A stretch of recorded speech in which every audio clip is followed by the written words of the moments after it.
number one for local news in Ottawa and the Valley. This is City News, now on 101.1 FM and 1310 AM. It's Wednesday, April 6th. Good morning. I'm Andrew Boyle. Right now in Ottawa and in Smiths Falls, it's 4 degrees, and here's what's making news in Ottawa and the Valley.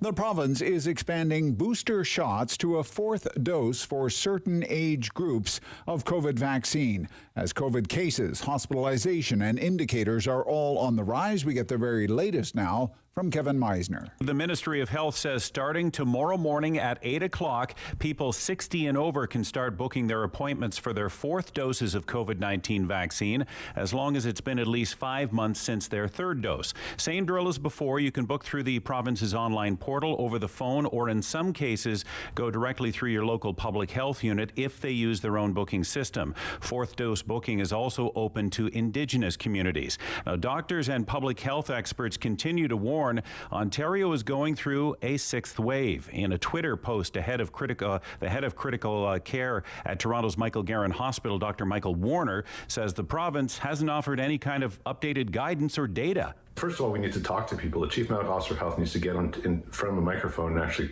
explain to people what's happening. A Toronto ER doctor is also telling City News that the sixth wave includes a spike in infections among young children. We're seeing kids who are having high fevers. We're seeing kids where it's painful for them to breathe. We're seeing some kids that need a little bit of oxygen supplementation. Of course, this is very alarming to parents, but doctors are also stressing the situation with children is not seeing many, if any, admitted to hospital for lengthy periods of time. Just over 1,000 COVID patients are currently in hospital in the province, 173 people in intensive care. At Queen's Park, Kevin Meisner, City News. City News time, 9:02, and now your forecast with meteorologist Jill Taylor. We're under a special weather statement for rain on the way, especially late tonight through the day tomorrow, 20 to 30 millimeters of rain, and that could lead to some flooding, especially in low-lying areas. So special weather statement in effect for Ottawa, the Valley, Smiths Falls. That rain gets going late tonight. No worries today, sun and cloud and up to 15 degrees, 5 for the low. Again, that rain begins late tonight. For today, the high 15. And right now in Ottawa and in Smiths Falls, it's 4 degrees. Professional associations representing doctors, nurses, and other healthcare workers say burnt-out members have left the industry in droves, but there is no national plan to figure out exactly how many have been lost or how to replace them. They're calling for that to change when the federal government tables its budget tomorrow. Canadian Medical Association President Dr. Catherine Smart says the human resource crisis in the health sector is having a dramatic impact on staff's ability to care for people. The CMA and other health worker groups have banded together to ask the federal government to create a human resources strategy to count, train, and retain health professionals. Smart says the initial cost to get the idea off the ground would be as little as $2 million. The groups are hopeful the government will signal its intention to move forward with the plan in Thursday's budget.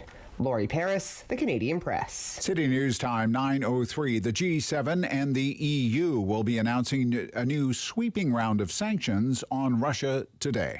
The U.S. and its allies today are expected to announce more economic penalties that sources say are designed to impose immediate economic harm on Russia and make it more difficult for Vladimir Putin to fund his war in Ukraine. The sanctions will ban all new investment in Russia, increase sanctions on financial institutions and state-owned enterprises in Russia, and target even more Russian government officials and their family members. President Biden said Monday he was seeking new sanctions against Russia as more atrocities are discovered in Ukraine. Karen Travers, ABC News, Washington. And I'm Andrew Boyle for News Anytime. Follow up online at ottawa.citynews.ca.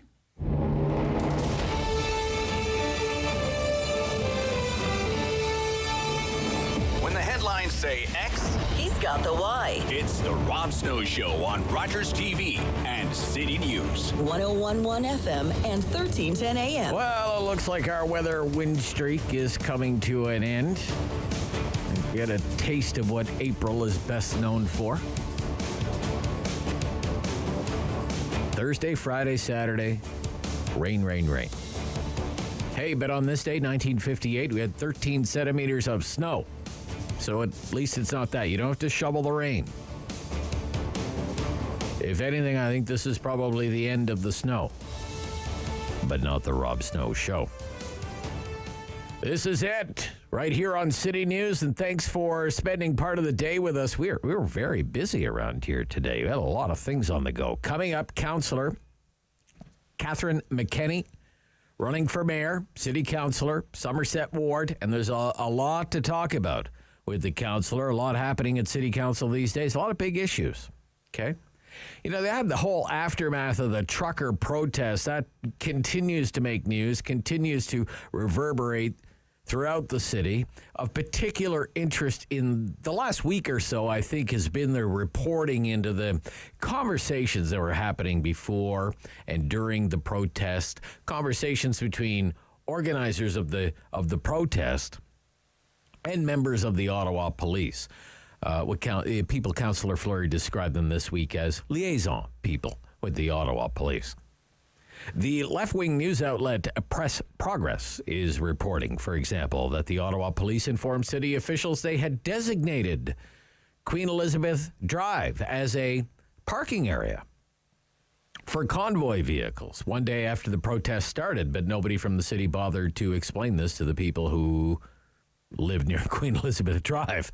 So that's in the mix. Hey, why are you parking here having tailgate parties? Because this is where the police told us to park.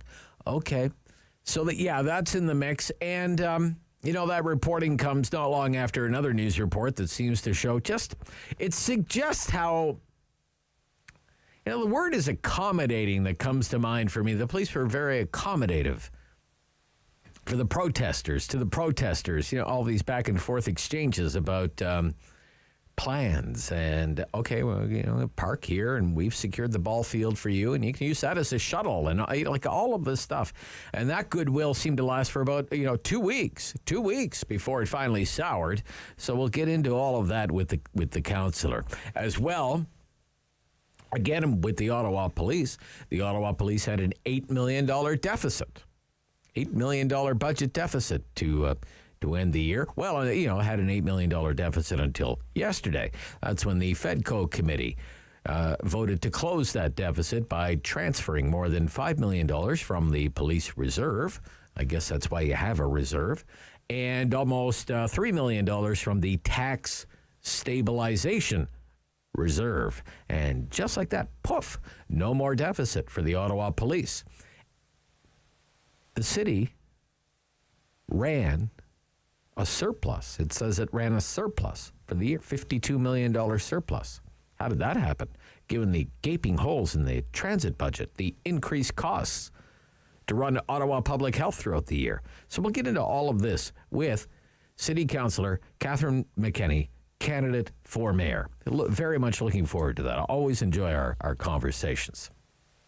Then right after the 9:30 news, it's time to score your political fix. We do that every Wednesday morning. We score our political fix. And I guess this morning is kind of like the really, really early pre-game show for the federal budget. More than a day early. Tomorrow is federal budget day, 4 o'clock in the afternoon. The speech from the Minister of Finance. We know some of what's going to be in there. Not a lot, but some. Okay, more money for the military. Anita Anand confirmed that. More money for this high-speed internet program for low-income seniors. The NDP, remember the NDP, they had the peace agreement, 3-year peace deal with the Liberals. The NDP says it expects to see something in the budget about dental care. Well, I would hope so. And the Liberals have been whispering things in reporters' ears that there could be something in there about the housing affordability crisis, with new numbers dropping yesterday from the Ottawa Real Estate Board. $850,000 average selling price for a house in Ottawa last month, during the month of March. $850,000. And what was the condo numbers? Like $479,000 for a condo? $479,000. Goodness me. So we'll get into what to expect from the federal budget from Chrystia Freeland, Minister of Finance, tomorrow. Our strategist will join us. We also have to get into the Conservative Party leadership race. It's just fascinating to watch. Pierre Poilievre, he's He's packing him in there wherever he goes. They're jammed to the rafters. They're turning people away. People are lining up for selfies. Jean Charest, not so much. Like, really not so much. I think it's fair to say, I'm kind of feeling sorry for the guy. I really do. David Aiken, the longtime parliamentary correspondent for Global News, posted a video on his Twitter account of the Jean Charest, rally. I don't even, you can't even call it a rally. It's not a rally. It's more like, it looks like an AA meeting, right? There might be 25 people there, maybe, if you're generous, 25 people there in some community center in Dartmouth, Nova Scotia. Meantime, Poilievre gets 1,000+ crowd wherever he goes in communities that only have like 20,000 people. And for some of those in attendance, they've never been to a political event ever in their lives. But they're going to a Poilievre one when he comes to town. So, is this shaping up to be a coronation? I don't know if you can go that far. Leslyn Lewis announced this week, hey, I've raised the $300,000. I'm going to be on the ballot. Didn't take me long to do it either, did it? Nope. And we have to talk about, I shouldn't laugh. We have to talk about Jason Kenney's problems. You would think if anyone would know how to pump gas, it would be the Premier of Alberta. Right? There's poor Jason Kenney all over social media, and he can't get the gas hose out of his pickup truck. It's stuck. I feel so bad for him. The cameras are rolling because it's Jason Kenney. But it just kind of symbolizes everything that's happening in Jason Kenney's world right now. Nothing seems to be going right for him. I honestly don't know if he's going to be around to fight the next election for the United Conservative Party of Alberta. A party that wouldn't even exist without him, but he's so badly wounded now. Nobody likes the guy. It's just hard for me to believe that Jason Kenney could be a one-term wonder, but it's looking like that could very well be the case. And during the talkback hour this morning, COVID-19, COVID-19, COVID-19, it is all over the news. It's leading the news, all the news. The sixth wave. More people in the hospital. The government says, relax, okay? Everything's under control. More and more children showing up at CHEO. COVID-like symptoms. Province-wide, more than 1,000 people in the hospital. Hospitalizations up 40% in a week, the headlines scream. 40% in a week, my goodness. And all kinds of questions from reporters at Queen's Park. Where's Dr. Moore, Chief Medical Officer of Health, Province of Ontario? Paging Dr. Moore. Paging Dr. Moore. Code red on COVID. Paging Dr. Moore. Paging Dr. Moore. Right? Stat, Dr. Moore, stat. Okay. We haven't seen you in a month. Has anybody seen Dr. Moore? Like it's the top story. The sixth wave is here. Of that, there can be no doubt. So we need to talk about it. We need to. Okay? This is what I thought we would do. I want to know your experiences with COVID-19. It's not really, at this point, after 2 years, it's not the mystery illness that it once was. So I have some questions. I'm calling it the COVID questionnaire. Will you fill out my COVID questionnaire? I fill out a COVID questionnaire every morning so I can come to work. Travel recently, test positive, know someone who has tested positive, all of this stuff, right? But those aren't the questions that I have. My questions are more along these lines. Have you had COVID-19? How long ago did you get COVID-19? Was it 2 years ago? What, last year? A few months ago? A few weeks ago? A few days ago? How'd you get it? Do you know how you got it, or no idea? What about friends, family? Do you know someone who has had COVID-19? And what was it like? What was it like? Okay. I have not had COVID-19 as far as I know, knock on wood. Same with David. I know people who have had it. And I know people, I don't know if you know this, David, if it's similar experience.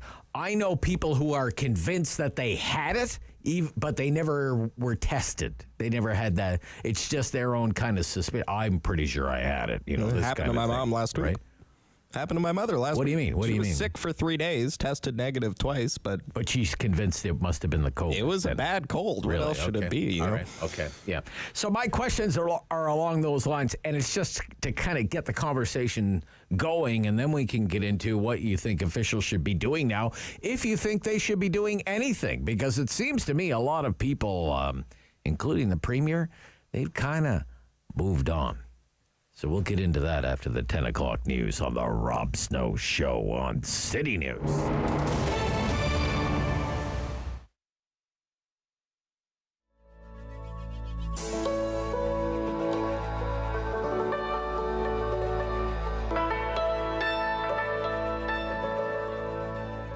My name is Tamara Rudenko Karalambi.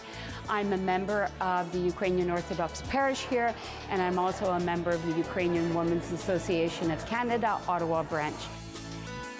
Today, we are here to prepare for tomorrow's workshop, the Ukrainian Easter egg decorating workshop. Ukrainian Easter egg decorating is a beautiful art, and it is something that has been passed on through the generations. Ukrainian Easter eggs are known as pisanki, and these wonderful chicken eggs are transformed into a little piece of personal art. Pisanki are symbols of life, are something that go back 2,000 years, and the symbols that were used at that time were elements that represented health, prosperity, fertility. So these are really important to us to celebrate today as we are moving into spring and celebrating the coming of spring. We want to take the opportunity to practice this tradition, which is very typical of the changing of the season from winter to spring. They also symbolize protection. And in today's world, it is very important for us to protect our planet, to protect our values of freedom and democracy.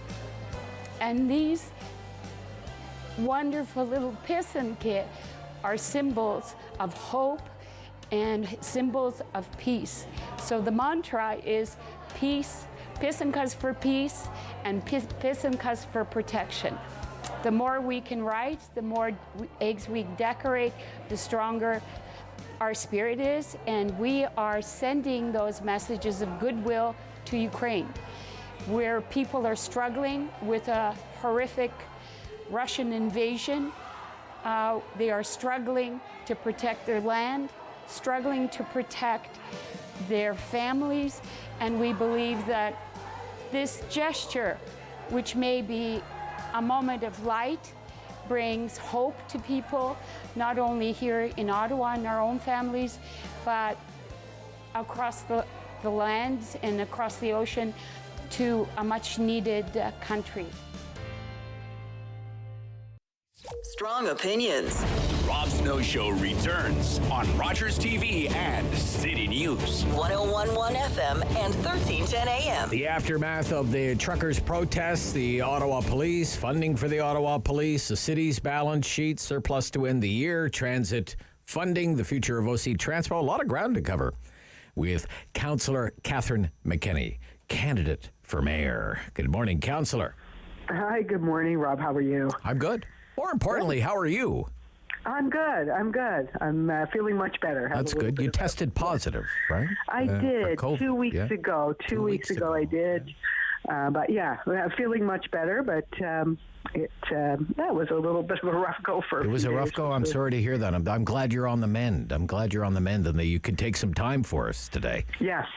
I want to ask you a few questions that, given some of the reporting that has come to light in recent days about the conversations that were happening between the Ottawa police and organizers with the truckers protesting. Press Progress, for example, quote, City of Ottawa officials withheld details about a staging area where Freedom Convoy occupiers were camping out and throwing tailgate parties on Queen Elizabeth Drive, street located next to residential homes and a local high school. Internal emails obtained through access to information show Ottawa police informed city officials they had designated the street as a parking area for convoy vehicles a day after the illegal occupation began. What is your reaction to that story? Well, you know, I'm not surprised. You could see that. You could see it happening. You know, after the convoy started to arrive on that Friday morning, and as it rolled, you know, Saturday it grew, and it was alarming to see that trucks were parked all along Queen Elizabeth Drive and idling, throwing parties, driving far too fast up and down the driveway throughout that neighborhood. And it was completely alarming at the time. It was hard to understand how that could happen and how it was allowed to continue. However, you know, fast forward now, you know, through the occupation and you know, a month later, looking back, you know, you had to know that it was allowed, you know, that staging areas were provided to the convoy, and that was one of them. And it's kind of defies any clear understanding why did they park there? Why are these tailgate parties happening there? Well, because Absolutely. the police said they could. Yes, allowed them to. Allowed them to. So when I and, you know, residents and others were calling for them to be removed, they were actually there with permission. So it's again, you know, at the time, alarming. Looking back and what we know today, not necessarily, unfortunately, surprising that people knew, but you know, definitely a reason why we need answers as to how this occurred. Okay.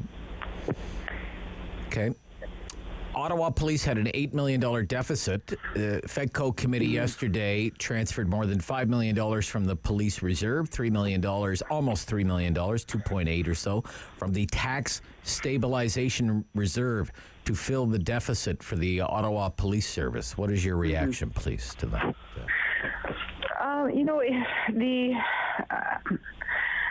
You know, the 5.2 that was driven by, you know,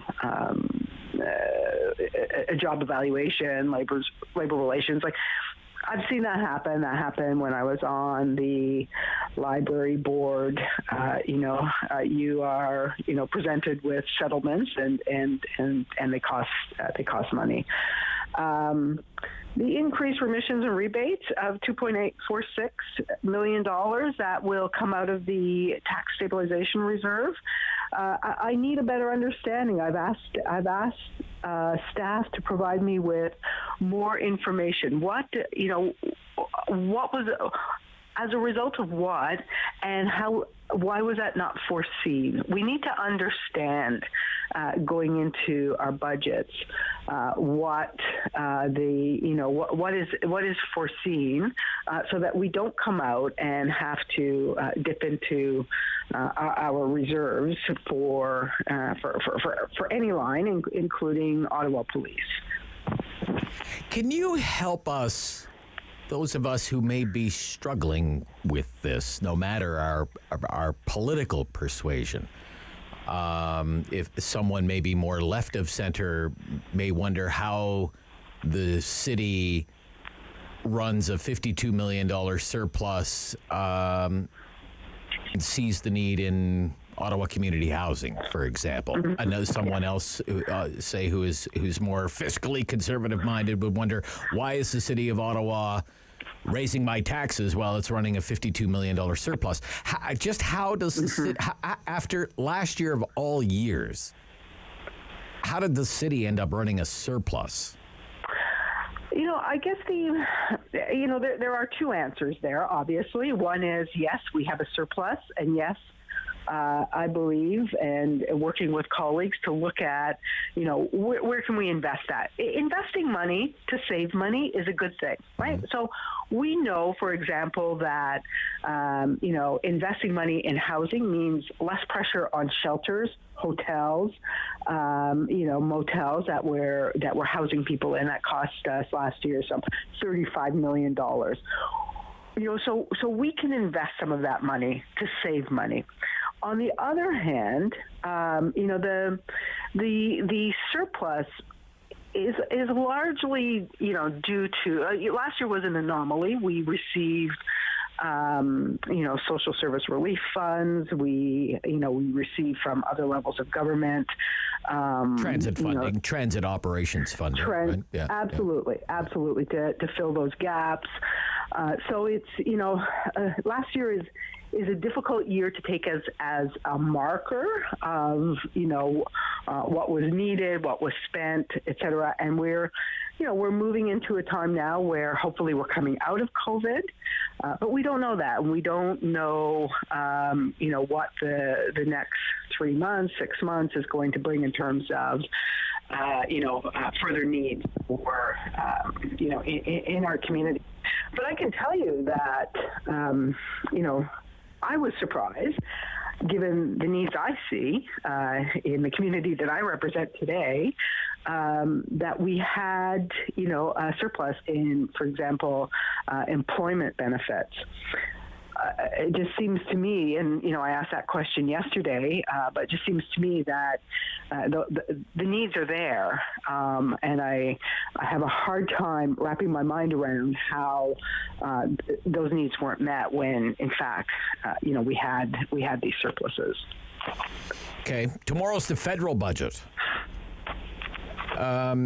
If Chrystia Freeland could grant you one wish, what would it be? She's listening. Yeah.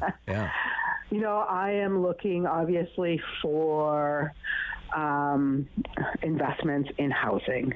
We know that without strong investments from our federal partners, we are not going to get out of our homelessness emergency, and it's growing, and it costs cities a tremendous amount of money. Shelters are not cost effective. It costs far more to house somebody in a shelter. So, I'm looking for that rapid housing funds. Also, transit. I'm hoping to see some movement towards, operating dollars for transit for cities.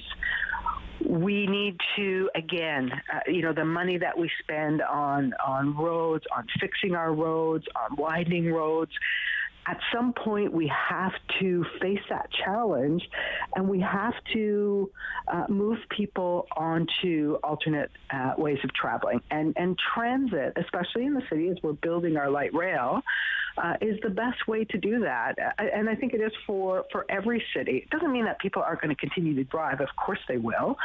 But providing better transit, providing more affordable transit, will get more people onto transit. So I'm hoping for a recognition from the federal government that cities and municipalities require those operating dollars as well as the capital dollars. Okay. Thank you, Councillor. Nice to hear from you this morning. Always all the nice best. to chat. Yeah, Thank bye-bye. you. Yeah, Catherine McKenney, City Councillor, Somerset Ward, and candidate for mayor in this fall's municipal election. The news is next on City News.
In Ottawa and the Valley. This is City News, now on 101.1 FM and 1310 AM.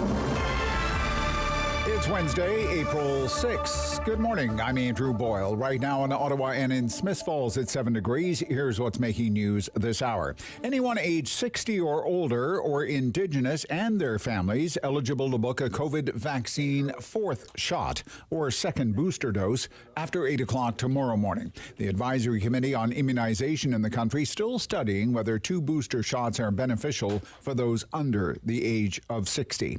City Councillor Catherine McKenney says they are not surprised accommodations were made for trucks and protesters to park along Queen Elizabeth Drive, throwing parties, speeding as well during the downtown protest.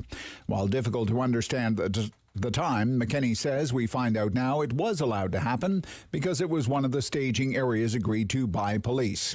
McKenney says questions need to be answered. Western governments are preparing tougher sanctions against Russia and will send more weapons to Ukraine. It comes after the Ukrainian President Zelensky accused the world of failing to end Moscow's invasion of his country and what he said was a campaign of murder, rape, and wanton destruction by Russian forces. A traffic note this hour, police have reopened Colonel By. It was closed earlier this morning for what was described as a police operation. Ottawa police say Colonel By is once again open to traffic. City News time 9:33. I'm Andrew Boyle. For news anytime, follow up online at ottawa.citynews.ca. The world is changing. So keep up with Rob. The Rob Snow Show returns on Rogers TV and City News, 101.1 FM and 1310 AM. It's time to score your political fix. Ashton Arsenault is here, Vice President, Crestview Strategies. Morning, Ashton.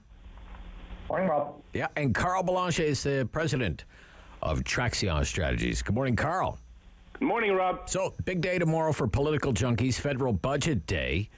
What is your reaction to what is known about the budget so far, reports about a new surtax on bank profits, an improvement to the high-speed internet program for low-income seniors. What's your reaction to what you've heard so far on the budget, Ashton?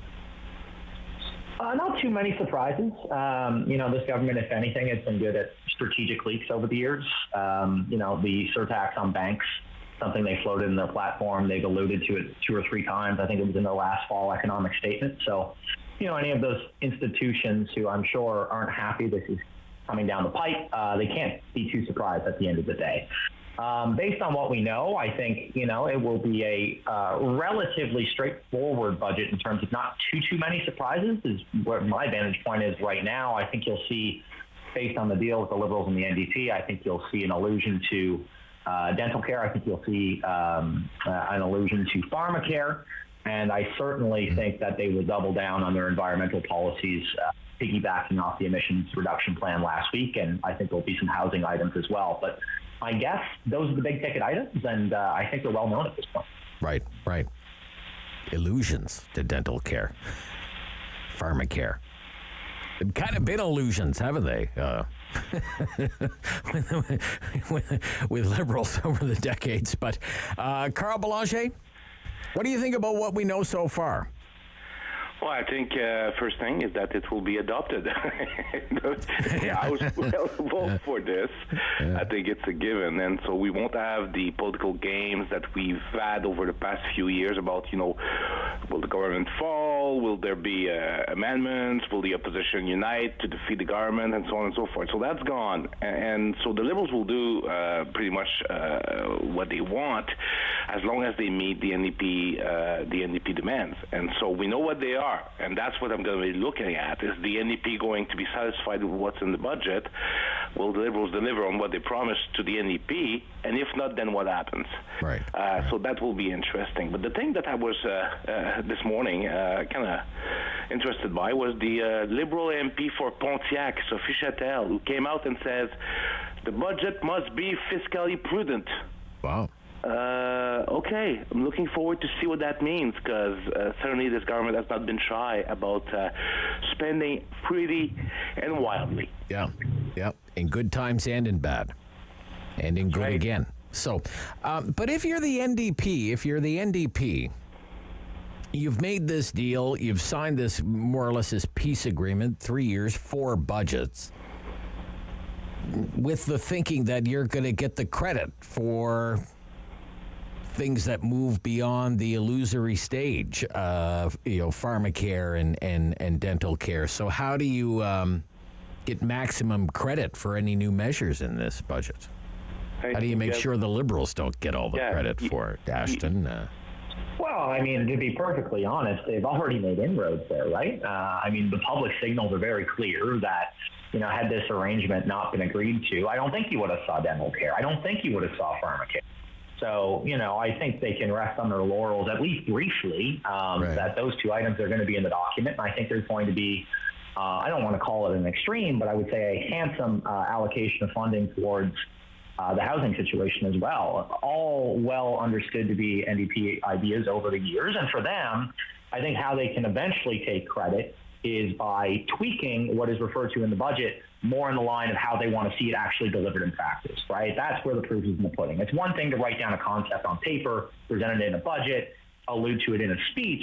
It's another thing to actually see it function the way that you want to see it function in practice. And what are the timelines going to be like, right? So, is this a 2-year process? Is this a 3-year process? Can they get it done in 1 year? All of those things play very well into the NDP's hands. And yeah, I'll conclude these remarks by saying I think the NDP is already getting some credit for some. Oh, you do? Okay. All right. Do you agree, Carl? Well, to a certain extent. Okay. In as much as people forget quickly about whose idea it was and remember who delivered it. And that's the challenge for the NDP, because this is a Liberal budget. and you can be sure that the Liberals will try to take credit too, and their megaphone is louder than the NDP. So the NDP can't afford to lose credit over time about these programs. So they need to reinforce that message time and time again. Now the temptation for the NDP at the same time is to point out what's wrong with the budget, what's missing, maybe on the environment, maybe elsewhere, and try to establish a contrast with the government because they still need to run against them in the next election. But if they do that, then they'll put themselves in the position of letting the Liberals run away with the credit on the other things.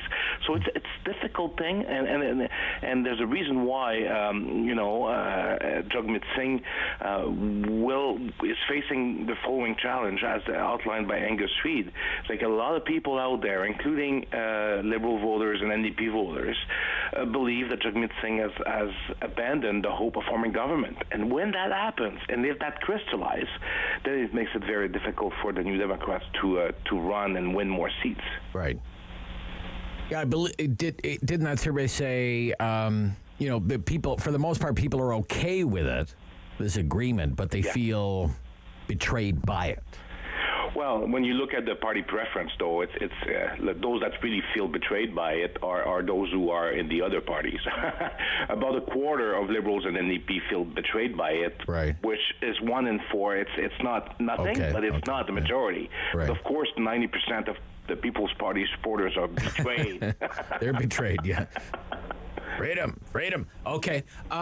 Look, just on housing, I mean, the Conservatives have been pounding away on this all week, housing affordability. If you don't have a trust fund, how do you buy a house?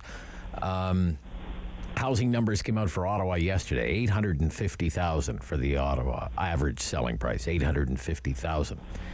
$500,000 almost now for a condo. Average selling price for a condo in Ottawa, $500,000. But if you're the federal government, what can you do?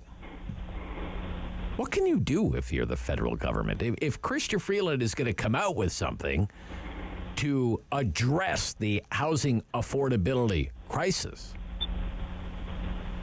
what can the federal government do? Or is the federal government's view of housing affordability more wrapped up into social housing, public housing, like Ottawa community housing? Is that how it views affordable housing? Can you give me a sense of that, Ashton? What they might be thinking there? On your second point, Rob, I certainly would say that their political ethos would be more inclined towards low-income housing, creating those blocks of houses that otherwise would be unattainable by those segments of the population. But to answer your first question, from my vantage point, it's pretty simple. Stop creating money that doesn't exist and stop artificially inflating bank accounts so people can get into bidding wars on properties that do exist. Okay. It's as simple as that. There is absolutely no argument to refute the fact that the Canadian government has printed at least $400 billion over the last couple of years. So what we're doing is we are, unfortunately, basing the value of the currency in the economy. And when that happens, people have more liquid cash to invest and to run up the prices on the houses that do exist. And it's very straightforward economic policy. And until they stop and turn off the taps on that injection of cash that shouldn't exactly exist in the economy right now, you're going to continue to see this trend happening. It's as simple as that. So stop having fiscal policies that create asset inflation in assets, whether those are stocks or bitcoins or townhomes in Orleans, I guess, right? Okay. Carl, what do you think, Carl? What can they do on housing?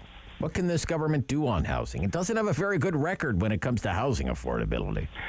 Yeah, I mean, they've already taken some steps, and one of them, which is sometimes maybe a bit overlooked, is the link that they've made with housing with regards to their funding of transit. And they've made a big splash over the past few months, and including in the 2030 plan for emission reduction, about that. They will invest a lot of money to transit, but provinces will have the conditions to make sure that municipalities link that with housing results, whatever that means. So let's see the details of that, but clearly their government is trying to use other leverage than direct subsidy towards housing to create some kind of a massive influx of money towards housing as a collateral spending to other projects, and it makes sense if, but I'm not sure how they will work it out and if they'll be able to get the money to flow in a timely fashion, because that's the key. The problem is that, building housing projects takes years. Yes. And people need housing now. Yeah.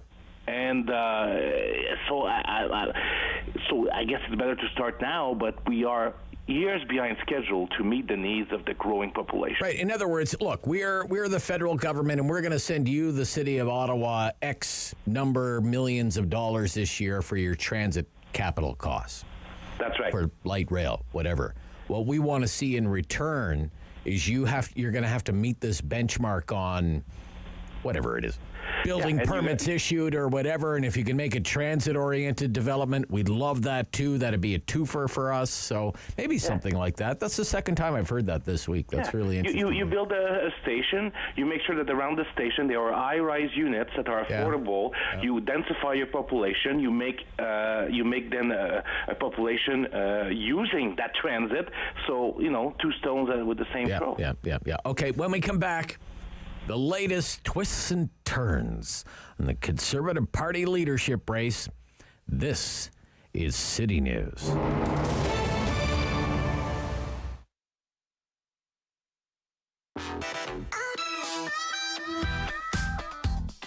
It really is a tremendous source of excitement and joy for the theater staff and I to welcome artists finally back to the theaters. It was a tremendous pleasure to sit on the selection committee. We really have something to cater to all musical tastes, from trippy art pop to straight ahead rock and roll to soul and funk. But it's huge for us to be able to welcome local artists back into the theaters to showcase their amazing talents for people here. Up to the top is where I'm headed and I'm going. You know what? I've checked out some of the stuff already before doing this. I've been hyped and ready to do this because it's definitely being done on a major level, and I'm here seeing it in person right now, and I'm like, wow, this is what it is, man. I'm happy to be here. This kind of concert series promotes music and gives us newcomers or even like new bands a big chance to showcase their talents and share their music with the world. It's amazing that OMIC has organized this and given an opportunity for artists to perform, but also be part of something that I wouldn't be able to create this just on my own. So everybody's talents comes together to create something great. It says a lot about the city that they are engaging the processes that get those musicians out and get them in front of people, and the music is getting heard. So we don't have a thing where everybody's the best kept secret, right? We're sort of breaking through that wall a lot, and which is exactly what we need.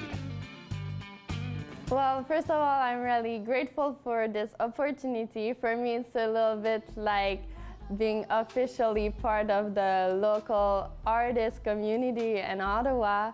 And it's like my first real big show where I'm gonna be performing my own songs, so it's really exciting. What the hell's going on? Why you still holding on? It's a great opportunity for us artists to be able to really get a reach to an audience and a good quality audience too. I'm just happy that I can be involved. I'm happy that I can add value. It's top tier for sure. It really is like a dream come true, especially having so many restrictions in the last couple of years, not being able to jam because we couldn't get together, and then to be able to do it in a beautiful venue like this with the seats in the background and just the whole entourage of it, and really feeling like we're able to put on a real show for the first time in a long time. It's just fantastic. It really is great.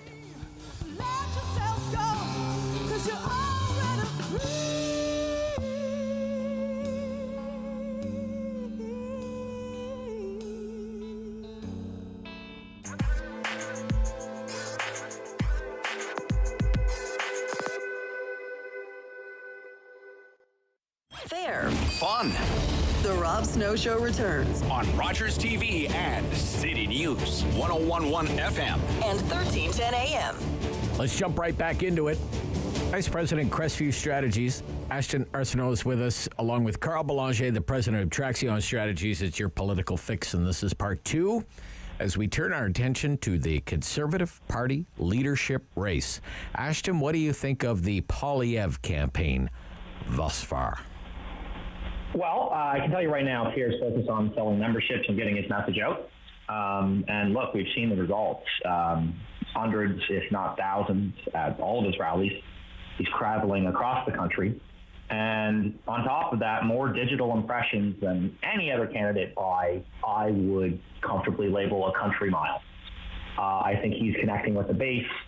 He is a movement conservative by nature, and as a result, you're seeing a movement build around him. And is he the front runner of the race? I would say absolutely. Yeah. Is the work done? I would say absolutely not. Some are choosing to call it a coronation. I don't think his core team would ever think that. And knowing Pierre a little bit, I would comfortably say this. He will have his foot on the gas pedal until the very last vote in this campaign is counted. Okay. What do you take away, in particular, Carl, the crowds? The crowds at these events. What do you take away from? Yeah, well, they're there. They're showing up. So I mean, Ashton is right that all the indicators makes this race Poilievre's to lose. Nothing can be taken for granted, but he's clearly the front runner, and they're angling for a first ballot victory, which would be a nice change for the Conservatives as opposed to the drama we've seen in the past two leadership races, going to the 10th or 13th ballot, and the drama that ensues. So yeah, it is his race to lose. But what's of interest to me is what's next after. I mean, Ashton a minute ago was talking about money that doesn't exist. Well, that's Poilievre's campaign. It's all about bitcoins and things like that. Which I guess it works for a certain demographic and appeals to a younger conservative base, which is good to renew the party. But for the general public, bitcoins are not something that is real for them. It doesn't exist for them. And so I'm not sure how he's going to anchor that with the reality of most Canadians who are looking for solutions to the problems we've discussed just a minute ago. Yeah. But don't tell me you don't want to see Jean Charest sitting down smoking hookah talking Bitcoin.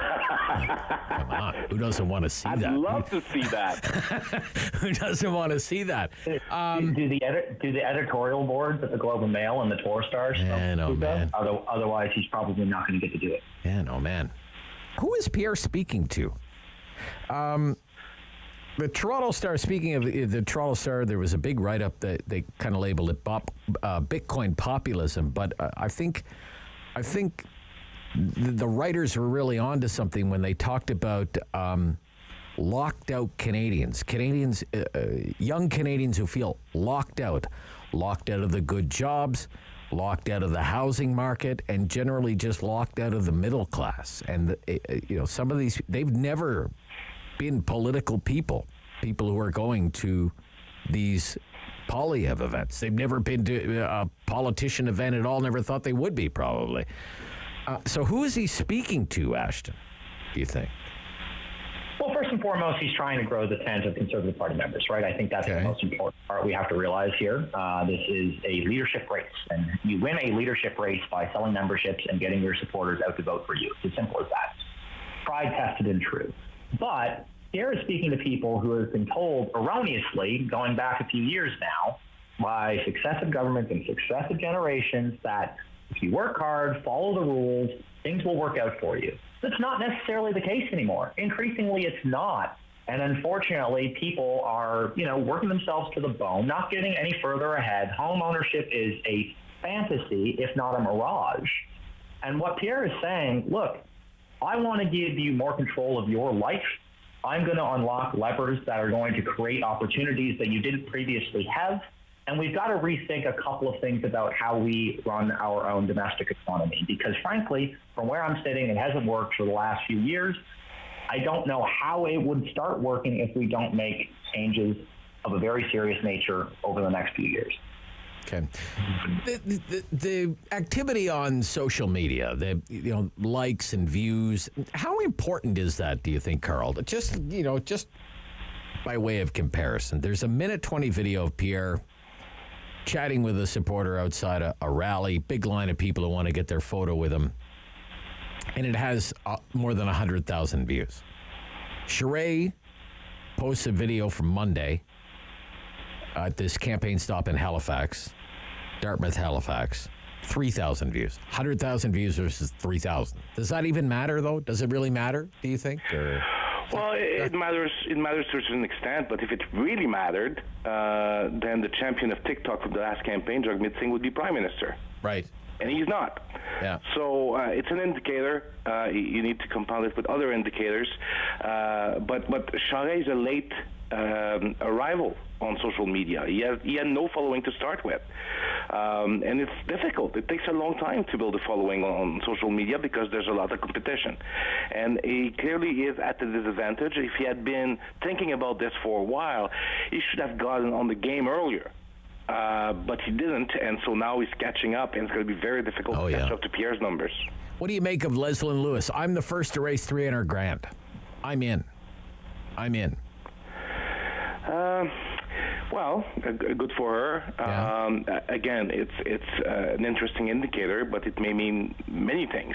Okay. Maybe that she's getting more money from her donors. They are, they may have a little more bitcoins in their account than the other campaigns. I don't know. So it's not the only indicator. Clearly, it's a show of strength on her part. I'm not really worried that Poilievre or Charest or Patrick Brown won't be able to meet that and be on the ballot too. So it's an interesting tidbit, but it's What do you think of that? What do you think of that, Ashton? I'm the first to raise $300,000. I'll be there. I'll see you at the finish line. Well, yeah, frankly, it shows how capable of a candidate Leslyn Lewis is. And, we don't have to unpack things that are well known, but she has a formidable base within the Conservative Party, and they are exceptionally good at fundraising. However, I will say this. While they are busy, fundraising and relying on members that already exist within the party, somebody like Pierre Poilievre, and I would expect to see more of this from Patrick Brown in the coming months, they are traveling across the country, attempting to get their message out to bring more people into the party. And of course, that costs money. Yeah. At the end of the day, the deadline for raising that amount of money will be no challenge. I agree with Carl on that point. And, getting your name on the ballot first really doesn't mean anything at the end of the day. And I think all of the front-running candidates will be able to achieve that quite easily. Okay. What do you think, Ashton? Jason Kenney survives as leader of his own party. What do you think is going to happen there? I think that is a tough question, Rob. I think it's going to be close. Obviously, both camps are dug in. If you talk to the Premier's people, they feel very confident about it. You talk to the opponent side, they feel very confident that they can topple him. I guess my question is, what is a win? What's a win? What percentage does he have to hit to get these people off his back so he can actually, lead the province? And more importantly, build up enough strength to be competitive in the next election? And the answer to that question is, I do not know. Yeah, what number is victory? Is it 50 plus 1? Jason Kenney, does he survive the challenges to his leadership? Jason Kenney, Carl, what do you think? Well, he's certainly trying to rig the rules and change them in his favor to give them some space and some margin of maneuver. That's just turning more people off, I think. Well, in a sense, it could backfire, but at the same time, his point of view is that the people who were going to show up to Red Deer were the people that are upset. And, people that are upset are usually more motivated than people that just shrugging their shoulders. So will that change the overall dynamic? I'm not sure. But I'm not sure that the solution to Jason Kenney is all that more appealing to Albertans. So they need to be clear on what they are going to do. And Brian Jean, he's been there. We've seen him in action, and he clearly was outplayed by Jason Kenney. So what does it mean now? We'll have to see. But it's going to be very difficult for Kenney to survive this. At the same time, I think he's converted to the 50 plus 1. Okay, all right. Nice to talk to both of you this week. Thank you so much. Thank you. Enjoy Budget Day tomorrow. Thanks, Yep. Ashton and Carl. Carl Belanger from Traxion, Ashton Arsenault from Crestview. I'm Rob Snow. Talkback Hour. Yeah, we're talking COVID again next at 750-1310 on City News.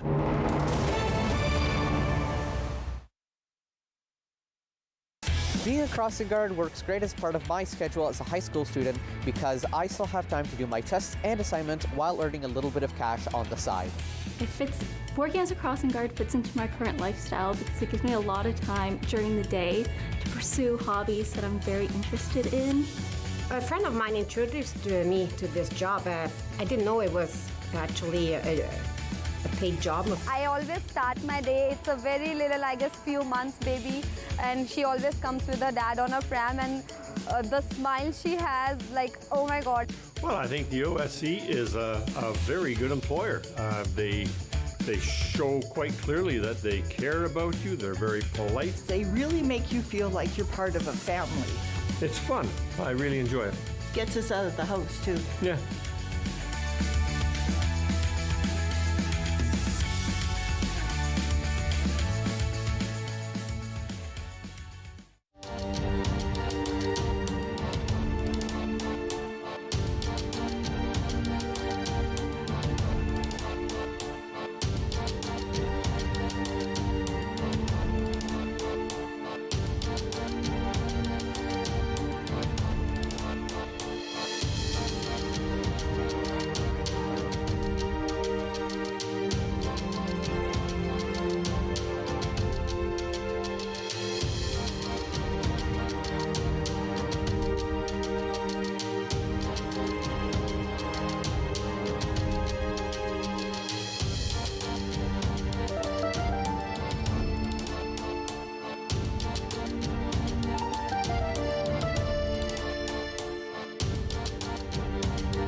Number one for local news in Ottawa and the Valley. This is City News, now on 101.1 FM and 1310 AM. It's Wednesday, April 6th. Good morning. I'm Andrew Boyle. Right now in Ottawa and in Smiths Falls, 7 degrees, and here's what's making news in Ottawa and the Valley. The province is expanding the 4th shot of COVID vaccine to a wider age group, and that will start tomorrow morning. With the details, here's City News reporter Kevin Meisner. The province's online portal opens tomorrow morning at 8 o'clock for 4th doses of COVID vaccine. People over the age of 60 or within Indigenous communities can book their appointments. It has to have been 5 months since your last shot. In a post to Twitter, Dr. Michael Warner, head of critical care at Toronto's Michael Garron Hospital, is concerned that those third doses have stalled. Poor uptake of shot 3 is really inexcusable. Public health messaging here has failed. If people are willing to get 2 shots, they should be willing to get 3. ER Dr. Brett Belchetz tells City News the 6th wave is also seeing more children getting infected. A lot of them are very lethargic. They're not eating and drinking well. They're having fevers. They're out for the count for several days straight. Ontario now has over 1,000 COVID patients in hospital, a 38% increase from this time last week.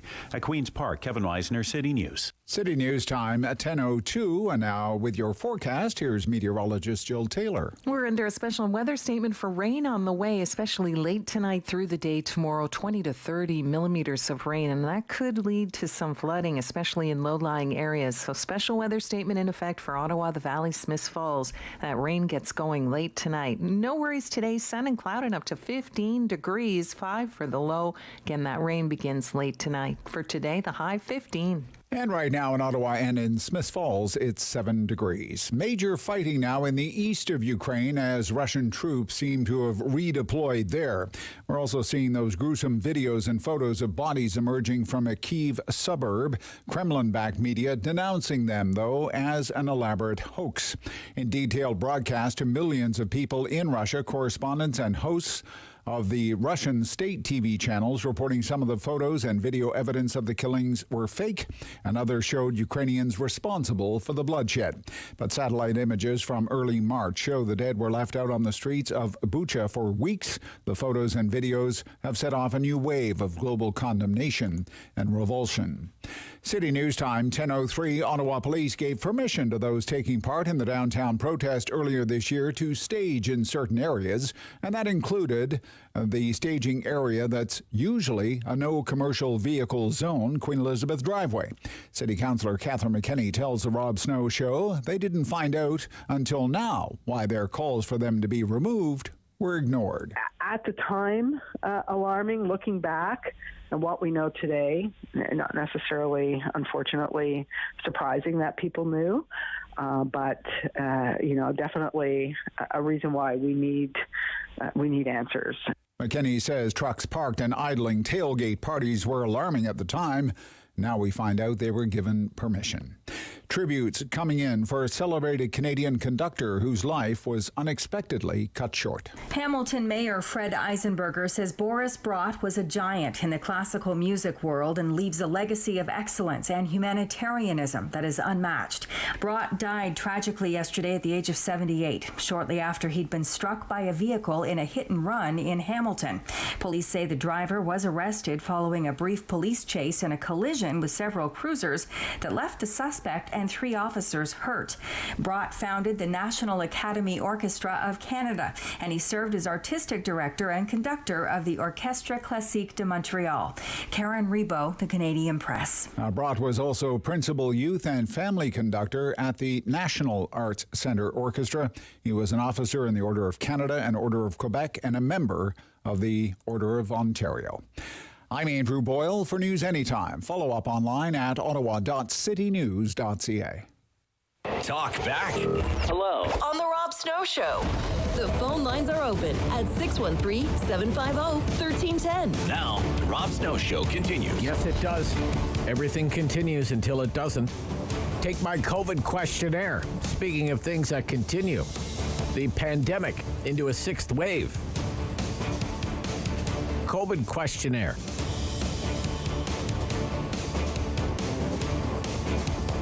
Have you had COVID? Have you had COVID? I would like to hear from you if you did, and then ask you a whole bunch of questions. When did you get it? I mean, was it years ago? Was it months ago, weeks ago, days ago? How do you think you got it? Do you even know? Or did it come right out of the blue? Was it a surprise for you? And what was it like? What was it like? Okay. Not bad. Downright awful. Long COVID. If not you, do you know someone? Do you know someone who has had COVID? Family member, friend, and what was it like for them? And then we can get into, what should we do now, given the rising number of cases, clear to everyone now, rising number of hospitalizations. What should officials do, if anything? Maybe you don't want them to do anything. I'm open to hearing that opinion as well. So this is the Talkback Hour. It's your hour. Okay, 750-1310, 750-1310, 613-750-1310. COVID questionnaire. This hour only works if you call, okay? And the phone lines are open right now, again, 750-1310. It's a few questions. And I feel the need to ask you these questions given where we are here in the Ottawa area with COVID-19. And, what you think we should be doing right now. If you think we should be doing nothing, that's a totally legitimate opinion. Some people may disagree with you, but whatever. That's the nature of debate. Let's just not be disagreeable. But have you had COVID? When'd you get it? Early in the pandemic? 2 years ago, a year ago, days ago, today, I tested positive today. How do you think you got it? Any ideas? Any ideas? Spouse, partner, children, workplace? What was it like, when you had COVID? Mild? Sniffles? More severe? Did you end up in the hospital? Do you suffer from the lingering effects of long COVID? You think you may have what's become known as long COVID? And if not you, do you know someone who's had COVID? I do. I have a friend who's having a tough time right now. On the mend, so to speak. And bad cold. there's clearly been an increase in the number of COVID cases, and the number of patients in the hospital, both with COVID and because of COVID, on the rise. Dramatic increase in the last week, 40% province-wide. Province-wide, I'll get into the local numbers as we make our way through the hour. So in light of that, what do you think should be done, if anything? If anything. And you know what I'm talking about. I'm talking about like bringing back the mask mandate, reimposing capacity limits, these kinds of things. But we've been through time and time again in the past. Given the rising number of cases and hospitalizations, what should officials do, if anything? Because it's here. The sixth wave is here. I wasn't planning to do this for the Talkback Hour, talk about the pandemic today, but I mean, it's all over the news. It's the top story, and I want to get your views on the news, kind of what we do around here. Your experiences with COVID-19 at 750-1310. Through the COVID questionnaire. Cheryl in Ottawa, thank you for calling, Cheryl. Good morning. You're on City News. Good morning, Rob. Morning, Cheryl. Have you had COVID? Yes, sir. You did? Okay. When? When did you get it, do you figure? Got it February 4th. February 4th of this year? Yes. Of this year. Okay. Do you know how you got it? I got it at work. Oh, you got it at work. Do you mind if I ask you what kind of work you do? You don't have to tell me where you work, just kind of what kind of. I work at a dealership. Oh, car dealership kind of thing. Car dealership. Car dealership. Okay. So, yeah, have been essential for 2 years. Right, right. We're all fully jam-vaxxed. Yeah. And after 2 years, it went through here. It went through your workplace? Yeah. Okay, I see. And when you, how did you know? Did you get a PCR test or a rapid test or? I knew because I was down and out for 5 full days. Down and out for 5 full days. Okay. Yeah. Were you ever that sick before? Yeah, every year with the flu. Oh, with the flu. Okay. But how do you know this wasn't the flu? Well, I guess I don't, but when it's jammed down our throats for 2 years. Right. I didn't get tested, but the people that were also off got tested, and they tested positive. Right. And it was quite a few people where you work, by the sounds of things. I went through. Yeah. And how do you feel now? This was in February, so here we are, what is it, April 6th. So how are you now? Fantastic. You feel good. Okay. Yeah, good for you. I'm glad to hear that. Do you know someone who's had COVID? Well, yes, you do. Lots of people. Yeah. And their recovery, is it pretty much the same kind of story as you? They're kind of back to normal, back on their feet? Yes. So, every single one of them. Every single one of them. That's good to hear. Yeah. Given the rising number of cases and hospitalizations, the sixth wave, what should officials do? Should they do anything? What do you think? No, nothing. No, nothing. Let it go. Nothing. Let it go. Yes. Okay. All right, Cheryl. Look, thank you for calling. You've got us off to a great start here. Thank you so much. Thank you. Have a good day. You too. 750-1310, 750-1310. In beautiful downtown Spencerville. I don't know if he's downtown Spencerville. I don't even know if Spencerville has a downtown. Sean. Good morning, Sean. Good morning. Yeah, hi, it's Sean. a small downtown. Small downtown, yeah. Okay. They have a gas station and like a little country store, but yeah, it's a nice little place, Spencerville. Yeah, it is. I was almost bought a house there many years ago, and then people told me what the hydro bill was going to be, and I was like, yeah, maybe not. Maybe I'll pass on that. Okay. Have you had COVID? I did. I got it at the end of January. It all started with my 2-year-old son actually not feeling well. Okay. And my wife got home from work, and I said, you know what? My daughter, she was over her break, so we had some quick tests. So we decided to give a rapid test. Came back positive. Okay. Gave him another one later on just to make sure. Positive again. I took one in the evening. I wasn't feeling great. I took one positive. Right. And so basically, I think it was bad I'm not going to, bad. It was, I had a bit of a fever and a scratchy throat, and I was tired for 2 days. Okay. After 4 days, I was completely back up on my feet, snow blowing the driveway, no problem. Oh, really? Okay. A little winded when I came back in, but, you know, no problem. My son had a fever for on and off for 2 or 3 days, but he was himself. Yeah. And you're both fully recovered now? Everything's okay? And no lingering effects like long COVID or anything like that? No, I had a very small nagging headache for probably 2 weeks afterwards. Right, okay. But other than that... And how do you think you got it, Sean? I'm not entirely sure. Not sure. Okay. I was at home with the kids over the break, so my wife was still working. She works in a restaurant, so she might have brought. She could have not had any symptoms, so asymptomatic, and possibly brought it in. I guess that's the only thing that I can think of. Really? Okay. But my brother and his wife and 4 kids, they all had it. They all had it. They all had it. They were fine. No lingering effects there either. Nobody in your family, nobody in their family ended up in the hospital or anything like that? Or no, not even close. All recovered at home after a few days or whatever. Yes. Okay. Yep. So look, given we're in the 6th wave now, hospitalizations up 40%. What should officials do? Should they do anything? You know what? It's a lot more complicated than just yes or no, right? I mean, you've got so many different demographic that can be affected in different ways, right? So it's, who am I to say, no, do nothing, and next thing you know, it's going to affect maybe a specific age group. So it's really hard for me to just say, do nothing. But do I think that they have to go to the lengths that they did 2 years ago? Absolutely not. All right.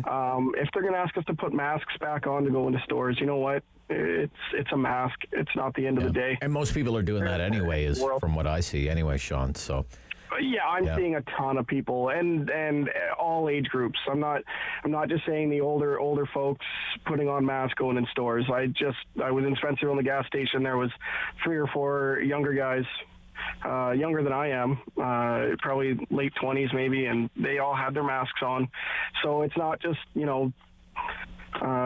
certain age groups. And I think there's the degree of concern is not shouldn't be taken lightly in any regard. But I don't think we should be heading back down or back to where we were 2 years ago. That's for sure. Gotcha. Thanks for the call, Sean. Thank you. Really appreciate it. Yep. I'm going to take one more before we stop here, David. James, Ottawa South. James. Hi, Rob. Hey, James. Have you had COVID? Yep, I had COVID in early January this year. Early of January of this year. Okay. How do you think you got it? Oh, I got it from my wife, for sure. For sure. You know that for sure? Okay. All right. Oh, yeah. She came down with symptoms January 1st. She took a rapid test, was positive, had a PCR test, was also positive. And I came down with symptoms 2 or 3 days after that. Okay. And what was it like? For me, it was very, very mild. Very mild. Okay. I woke up in the morning with a sore throat that was gone by the time I had a drink of water, and I would cough every couple hours. Okay, all right. But I had a PCR test. I had to get a PCR test because I work in healthcare, and I tested positive.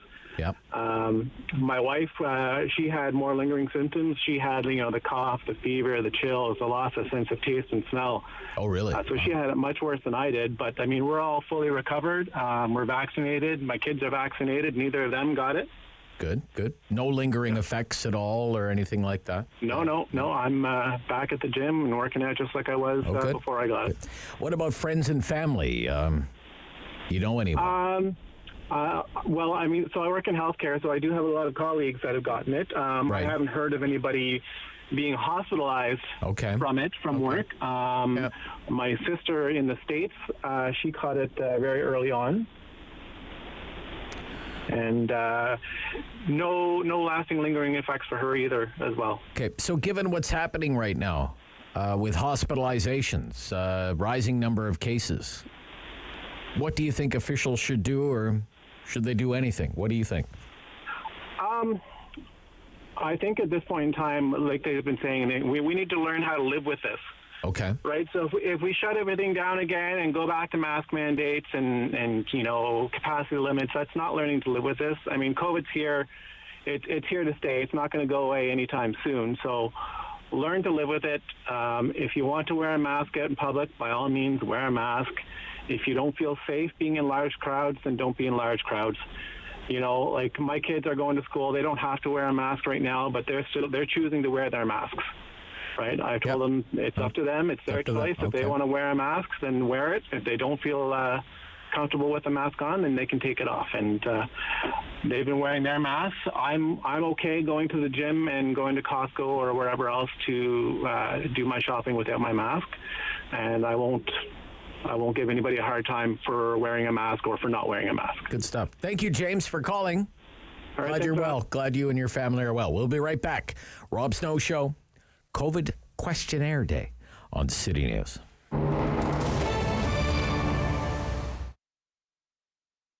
At about 2017, I invited 9 other artists who I've been watching here in Almonte and area, who I really respect, and asked if they'd like to put a show on with me. And 2018 was our first show. It was absolutely wonderful. We did it again in 2019. And as you just mentioned, 2020, we had to cancel because of the pandemic. It was so successful. We weren't even sure initially if this was going to work, but we had 1,600 people show up in 2019 over 2 days. So I think there might be more this time around, which will be awesome. We'll all be wearing masks. Okay. But yeah, we're very much looking forward to it. I mentioned to you off camera that Almonte really is one of my favorite towns to do a day trip. It's a wonderful way to just get out of the city. But there's something special about Almonte when it comes to the arts. It seems to be just a vibrant artistic community. Let's talk a little bit about that. What do you think makes Almonte so attractive to artists? We don't know. Everybody who's here who is an artist, and there's a lot of us, we know that Almonte is all about the arts, all about culture. We have a newspaper called The Hum. It's all about entertainment and anything to do with arts and culture. We have Puppets Up coming up. We have so many festivals and theater plays. The Textile Museum, where we're going to be having our show, has different exhibits throughout the year, and it's all got to do with creativity. It's just a mecca for anything to do with the arts. It's a wonderful, wonderful place to live. We're seeing, of course, some of the pieces, some of the art, the styles that we're going to see at this year's 10 Collective show. Tell me a little bit more about what people can expect. What sort of mediums will we see? A wide range, and it's definitely the cliche saying, something for everybody. Multimedia, there's abstract, there's expressionism, representational art, high realism. If you looked at the names, if people will see the names of the artists, some of them are very recognizable, and when you go to the website, you'd see for yourself as well. Very diverse styles, very different mediums. Yes. Definitely something for everybody to just come in and enjoy, and there will be paintings that are available for sale, but you don't have to come and feel you have to buy. Right. It is definitely to show our work. Eileen, how important are shows like this to artists like yourself and the other 9 artists that are participating? It's quite important to get out. Regardless of the pandemic, we are a very solitary group of people. And our art is always created in our studio with the lights over here and nobody comes in, and we're very solitary.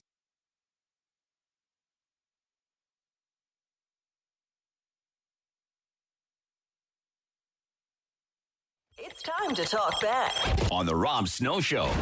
Have your say and call now. 613-750-1310. Take the COVID questionnaire. Have you had COVID? When? How do you think you got COVID? What was it like? Tell me what it was like. Do you know someone who has had COVID? Family member, friend, what was it like for them? And and then we can get into, given the rising number of cases, headlines, you wouldn't believe the headlines in the news about the 6th wave. What should officials do? What should officials do? 6th wave, 6th wave, 6th wave. Let's take this one. Barbara in Ottawa. Barbara, you're on City News. Barbara. Hi, good morning. Yeah, hi, Barbara. You had COVID? I've had it twice, actually. Twice? Got it, wow. Yep, I got it in February of 2020, and then I was really quite sick. bad, like bronchitis. Okay. Very sick for about 5 days. And February of 2020. Yep. So very early, very early. Yeah. Yeah. I got really, really sick, and the doctor didn't call it COVID, but he was very concerned, wanted to know if my breathing got really difficult, contact him again. But it was just like a bad bronchitis. Okay. And then I had it again this year in January, just after the Christmas holidays. And was that confirmed by a test this time? No, I didn't bother to get Oh, you didn't test. bother. Okay. Because my daughter and granddaughter came over. We didn't get to see them over the holidays because they had COVID and they got tested. And we had not been in contact with anybody else besides them. And so you figure that's where you got it then. Yeah, they did their 14 days of quarantine and that, and it was about, they came and visited us, and we had our Christmas, and about 4 days after they were there visiting with us, I started getting a scratchy throat and all the rest of it. This time it was simply a bad cold. Okay. Some body aches, slightly elevated fever for off and on, a bit of a headache, body aches, but it lasted about three days or so. Okay. I'm in my 60s. Right. And I'm also unvaccinated, and it was only just a cold for me. Okay. Any lingering effects at all? Nope. Went through our household. Everybody, my husband and my daughter who lives with us is also not vaccinated, and we all had similar things. I got it first, and they got it after me. We just felt like just crappy for... Crappy. Okay. Nobody ended up in the hospital or anything? Nope. Or, no? Nope. Never even called the doctor. All right. Just So what? treated it like a cold symptom. Okay. So the sixth wave is here. Hospitalizations on the rise again. Lots of calls for, mask mandates should come back, health restrictions. Well, what do you think we should do now? I agree with the last caller there before the break. I think that they really shouldn't do anything. I never agreed with the mask mandates. I don't believe that they really do anything. It's just a psychological thing. If people want to wear them, if that makes them feel safe, then fine. But I was thrilled when they dropped the mandates. Okay. I go about my business and I'm trying to live my life such as it is, and like I said, I have no intention of taking the vaccine, especially now that all the adverse events. Yeah, I don't want to get in. I'm not even talking about vaccines. I'm not even going there. I don't even want to get into vaccines. Okay, I just want to. So nothing. You don't think the government should do anything? No, people. All right. Gotcha, they Barbara. should. They. Yeah. If I start talking, I'm sorry, Barbara. If I start talking about vaccines, we'll go down an entire rabbit hole that I just don't want to go down today. What I really want to get into is just your experiences with COVID, and when you got it, how long did it last? What did it feel like? That kind of thing. Chris in Canada. Hi, Chris. Good morning, Rob. Yeah. My wife took her dad to a follow-up knee surgery appointment the Thursday before Ontario March break. Friday, she started to feel not too good, so she precautionarily took the day off. Right. She tested positive Saturday and was in bed for about 4 days. Okay. She didn't lose her sense of taste, but her sense of humor might have been affected when I asked her if she thought it was as bad as a man cold. She didn't think it. She didn't think that was too funny? No. I don't understand. But I shared the bed, and I didn't get any symptoms. I mean, half the symptoms come with just being 47 years old, headaches, aches and pains, but nothing actually COVID related. Okay. And for your wife, how long did all of that last? About 4 days. About 4 days. Yeah, the following. And you think she got it when she took her dad for this medical appointment? The Ottawa Hospital. The Ottawa Hospital. Waiting area. That was the only thing out of the ordinary that we've done in the last 2 years. Oh, really? Okay. But fully recovered? Fully recovered? Did her dad get it? The humor is still questionable. No, her dad didn't get anything. Dad didn't get anything. That's okay. No, I didn't. I shared the bed with her and stayed in the room to nursemaid her. Yeah. So what do you think the officials should do, given where we are now with cases and hospitalizations, this sixth wave, what they're calling the sixth wave? I think they should roll with the punches, but pay more attention to ICU occupancy. Okay. All right, Chris, thank you. Halftime. Thanks, Halftime. Talk back hour. COVID questionnaire. Rob Snow Show on City News.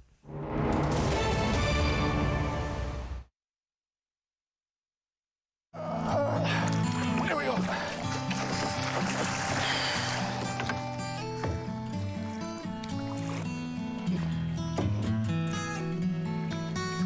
Hey, going back in, okay?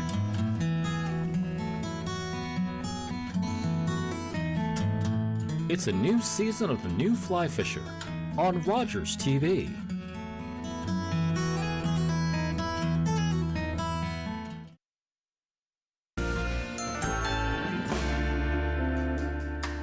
I love to make abundance boards. And why do I call them abundance boards? Because they're an abundance of all the things that you love together. There's no rhyme or reason, there's no rules. It's literally about taking a whole bunch of different ingredients and making them into something that you love, that you can snack on. Maybe curl up on the couch and have a snack night. Charcuterie is all about a meat plate. And antipasti is all about a little bit of meat, a little bit of fruit, and a little bit of snack that you might have at the beginning of a meal, like an appetizer. I like to take all of these concepts and kind of mesh them together. It's kind of like a work of art because you're creating something delicious, but you're also creating something that looks super fancy, like from a gourmet style restaurant, but just using simple things you have.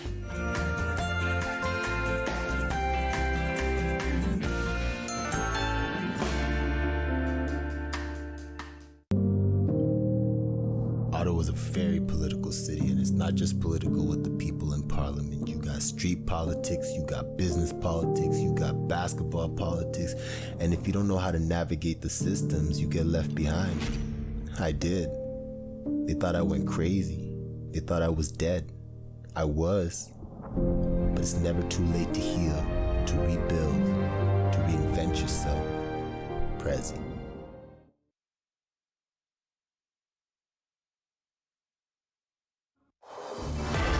Number one for local news in Ottawa and the Valley. This is City News, now on 101.1 FM and 1310 AM. It's Wednesday, April 6th. Good morning. I'm Andrew Boyle. Right now in Ottawa and in Smiths Falls, it's 10 degrees, and here's what's making news this hour. Ontario residents who are 60 years of age or older who've had their first booster dose of COVID-19 vaccine at least 5 months ago, along with First Nations, Inuit, and Métis people and their household members, 18 and older, are eligible for a second booster shot. You can register for that starting tomorrow morning. Appointments will be made available through the provincial vaccine portal, some public health units as well, an Indigenous-led vaccination clinic, as well as some pharmacies. Registration for the shot will begin tomorrow morning at 8 o'clock. A slight drop in the number of people in hospital in Ontario being treated for COVID today. The province says 1,074 today. That's down 17 from yesterday. Those needing ICU treatment dropped by 5 to 168. The province is also reporting 32 more deaths blamed on COVID-19. The Chancellor of Germany, Olaf Scholz, says Russian soldiers carried out a massacre of Ukrainian civilians before they pulled out of Bucha. He expects more images will be emerging. Scholz told the German parliament today the killing of civilians is a war crime. The perpetrators and superiors must be held to account. Both the G7 and the EU are expected to level more sanctions against Russia. City News Time, 10:33. I'm Andrew Boyle. For News Anytime, follow up online at ottawa.citynews.ca. Talk back. Hello. On the Rob Snow Show. The phone lines are open at 613-750-1310. Now, the Rob Snow Show continues. Take my COVID questionnaire. Feel the need to get back into this today. It's all over the news. I made a list here of of the COVID headlines that are in the news. Listen to this. I count 1, 2, 3, 4, 5, 6, 7, 8, 9, 10, 11, 12, 13, 14, 15, 16, 17, 18 stories when I did a quick Google News search just about the COVID situation in Ontario with the sixth wave. It's incredible the way this has just exploded as a news story. So it's all over the news, and we can get into what you think officials should do. Most of you have said, I don't think they should be doing anything. But look, have you had COVID? When? How do you think you got it? What was it like? Was it not too bad? Lasted a few days, got over it? Was it downright awful? Do you have any lingering effects? What about friends or family members? What was it like for them? And, just questions along those lines, and then we can get into what you think should happen from a public health point of view. Linda in Canada. Linda, you're on City News. Good morning. Good morning, Rob. Yeah, hi, Linda. So you've had COVID? I did. You did? I'm okay. Presumptive COVID. Presumptive COVID. Okay. And when was this?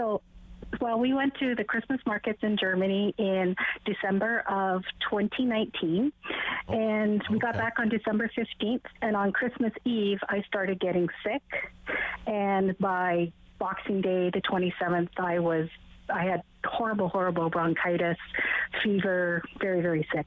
Wow. This was before we called it COVID. That's right. So I'm assuming it was COVID because at the Christmas markets, you're in an international setting, people from all over the world, right? So okay. That's what I figure. Okay. And what was it like? It was the worst flu that I've had since the 80s. And I think that's my point to everybody. We've forgotten how to get sick. Like, we used to get the flu in the 70s and the 80s, and then we got flu shots, and we're not used to getting as sick as what we used to. But I was really sick. You were down for the count. Okay, right. I didn't go back to work until February. Like, that's how sick I was, because I was still hawking up along kind of thing. So, holy cow. Yeah. So more than a month, you were kind of out of commission there for a while. Yeah. But nobody in my house got it. None of my, I isolated like we always do. I slept in the guest bedroom, that kind of thing, because I was coughing so much. But nobody else in my house got sick. So that was around Christmas 2019. Yep. Okay. Yep. And nothing since then? You've been okay since then? Yep. And I was late to the vaccination. Like, I didn't get vaccinated till October. So. Right. Friends and family, anything to report there? No. Okay. So look, where we are here, rising number of cases, hospitalizations.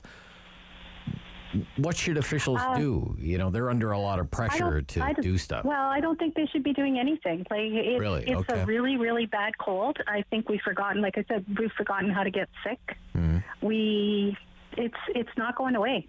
So that's my point. It's just not going away. We just have to learn to live with it. Okay. Thank you. Thank you for your call. Glad you're well. Take this line here, 750-1310 in Rockland. Kathy, you're on City News. Good morning, Kathy. Good morning. Yeah, hi, Kathy. You had COVID? I sure did. You sure did. Okay. When?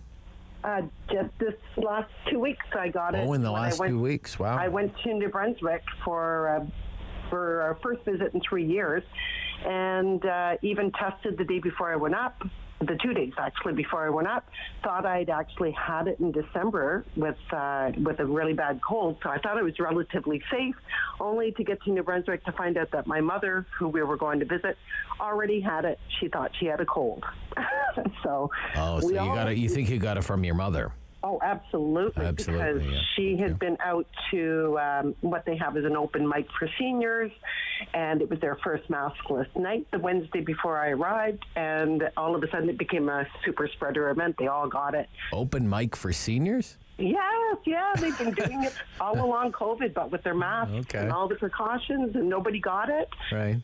First maskless night, and maskless open night for seniors in New Brunswick ends up being a super spreader event. It was actually. Holy cow! But thankfully nobody ended up seriously sick. They all had mild to moderate. Right. And even what we did, like the ones that were gathering there, we did get it, and we all had various symptoms. But the most common ones was the scratchy throat and the runny nose. And we all throat, tested runny with nose. Okay. Yeah, we tested with PCR tests, not PCR, rapid tests. So we do know we had it. Right. And how many days do you figure until you got over it? Some of us, it was quicker. Like, it's funny, my mother, being 83, she had probably the worst symptoms, but her partner, who's 83, had hardly any. And we all had various degrees, and I'd say it was about 5 to 7 days. 5 to 7 days. Nobody ended up in the hospital? Nope. No, well, that's good. No lingering effects? Or No, some of us had that odd cough that you catch. You think you're over it, and then all of a sudden you get a little cough. Okay. But most of us took Coricidin D, too, for the runny nose, and that was a real lifesaver. It helped a lot. Took what, sorry? Coricidin D. Coricidin. Okay, I for don't cold know. and flu. Okay, I don't know. Is that an over-the-counter thing? Or? Yeah, over the counter. They come in caplets, and you can take it every 6 hours. And it took that for 2 or 3 days, and it took care of the runny nose. All right, I don't know what that is. Consult your doctor. Okay. Yes, consult your doctor for sure. Yeah, okay. So given the rising number of cases and hospitalizations with the sixth wave, what should officials do, if anything? I think the masking might slow it down, but it's just, I mean, we don't know how transmissible we are as, once we've had it. So I'd like to think that I was safe if I didn't wear a mask, but if I can prevent it from spreading a little less, like keep it down to a low roar so the hospital system can keep up, it might help. Okay. Yep. Thank you. You're welcome. Thank you. Bye-bye. Glad everybody's well. Open mic for seniors, eh? Caleb in Ottawa, you're on City News. Hey, Rob, how's it going? It goes. So have you had COVID? I have actually had COVID twice. Twice? Wow. Holy cow. Yeah, twice. First time was in March of 2021, and the second time was actually about 2 weeks ago. Okay. Almost the same week in both years, and I got tested both times. Okay. And how do you think you got it? So the first time I got it at a family dinner. Okay. So it kind of went rampant through everybody. And then the second time, 2 weeks ago, I got it through work. Through work. Okay. All right. And how was it? So the first time was pretty rough. Okay. It was a full 2 weeks of being sick. I was unvaccinated back then. Yeah. So it was a full 2 weeks of just kind of staying at home. And then, so that one was a more rougher case. And then this time was just the sniffles. I didn't really have much to it. It was a cough and runny nose, and that was it this time. So significantly less the second time around. So I'm just curious, the first time you had it, had you ever been, say, that sick with a cold before? I've heard people say, worst cold I've ever had, for example. Would you describe it that way? No, I wouldn't. No, you wouldn't. Okay, all. that's interesting. No. Okay, all right. I felt that it was pretty. I could handle it quite easily. Okay. I don't know if that's due to my age or whatnot, but being in my early 20s there. But it was pretty manageable through the whole thing. Any lingering effects, or would you say you're fully recovered from both of those things now? The first time, nothing. The second time, since it's only been about 2 weeks, I still kind of have some episodes of coughing. Since I tested negative and all that, I still kind of get coughs and whatnot, but that's been about it. Yeah. So nothing too crazy. Okay, so you've had it twice. What about friends and family? Like, do you know other people who have had COVID-19? Or? Yeah. And would you say their stories are similar to yours, like lasted a few days, got over it? Or do you know people who've been seriously ill from it? Or No. Well, I do know one person that did get pretty ill, that did have to go to the hospital for a few days. So they didn't have a great experience with it, but they're fine now. They've told me that they've had no lingering effects. It was just very serious for those original 5 days where they were very, very sick, but they've bounced back pretty easily. Okay. So, I mean, the closing question here is, we have case counts going up and 1,000 people are in the hospital across the province of Ontario. What should officials do? Well, as the top Ontario doctor said at the end of January, it's time that we start to live with COVID, and I kind of trust that. Many people are vaccinated and double vaccinated, as hospitalizations do go up. That just seems to be what living with COVID looks like until it starts to reduce. Right now, I don't think, as many of the previous callers have also said, I don't think now's the time to make changes in terms of mandates or going back to any type of lockdowns or anything like that serious. It's kind of, I guess, a social experiment in a way, just seeing how the province works with kind of that pre-2020 living situation with everybody. So no masks and everyone's open. Capacity limits are pretty well lifted. So it could have been a whole lot worse. I was actually expecting worse than what we've got currently. But, at the moment, I think that this is exactly what living with COVID looks like, and I don't think we need to make any changes as of yet. Okay. Thanks for calling. Glad you're well. Yeah. Thank you. Thank you, Rob. Yeah, COVID questionnaire, final quarter coming up here on the Rob Snow Show on City News.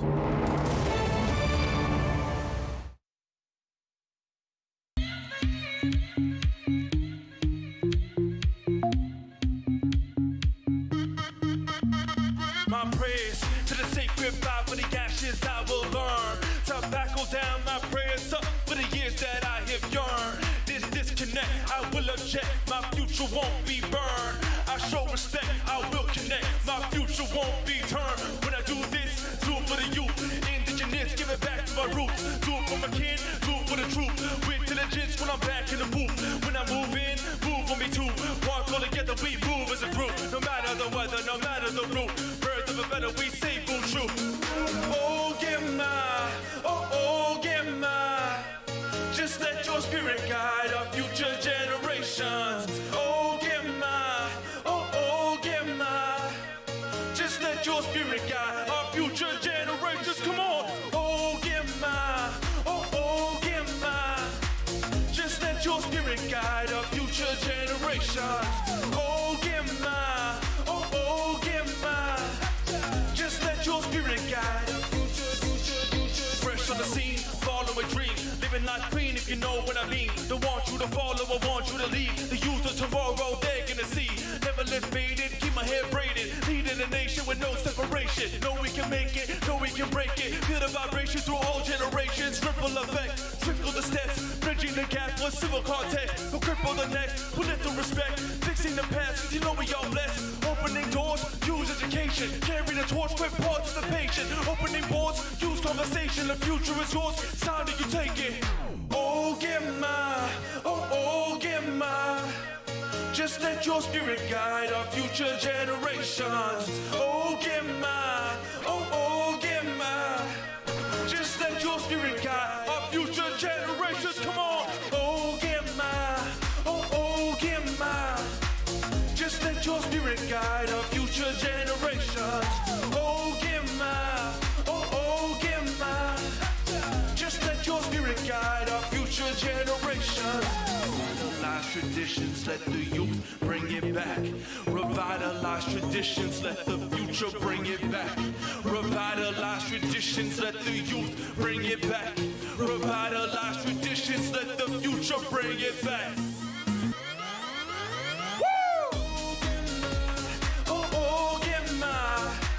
Just let your spirit guide our future generations. Oh, get my.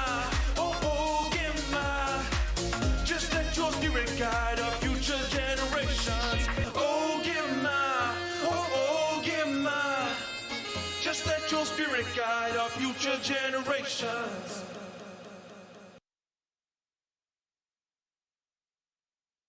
It's time to talk back on the Rob Snow Show.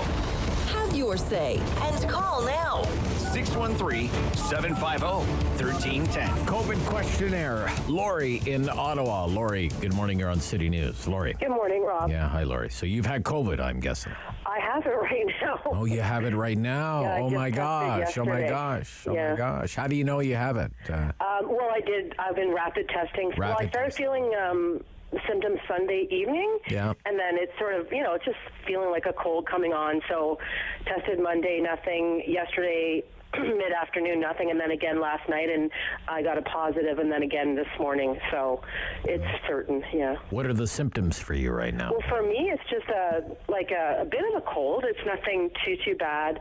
Okay. A bit congested. Like I'm cough. It's that dry cough that they described. Definitely, I've got the cough. Yeah. Fever? Fever? Did you take your temperature? I checked my temperature, and there were a couple times over the past couple of days where I felt very, very warm, but no, there's no fever. But that's the typical, when I get a cold, I have that, How do you think you got it? Yeah, I don't know.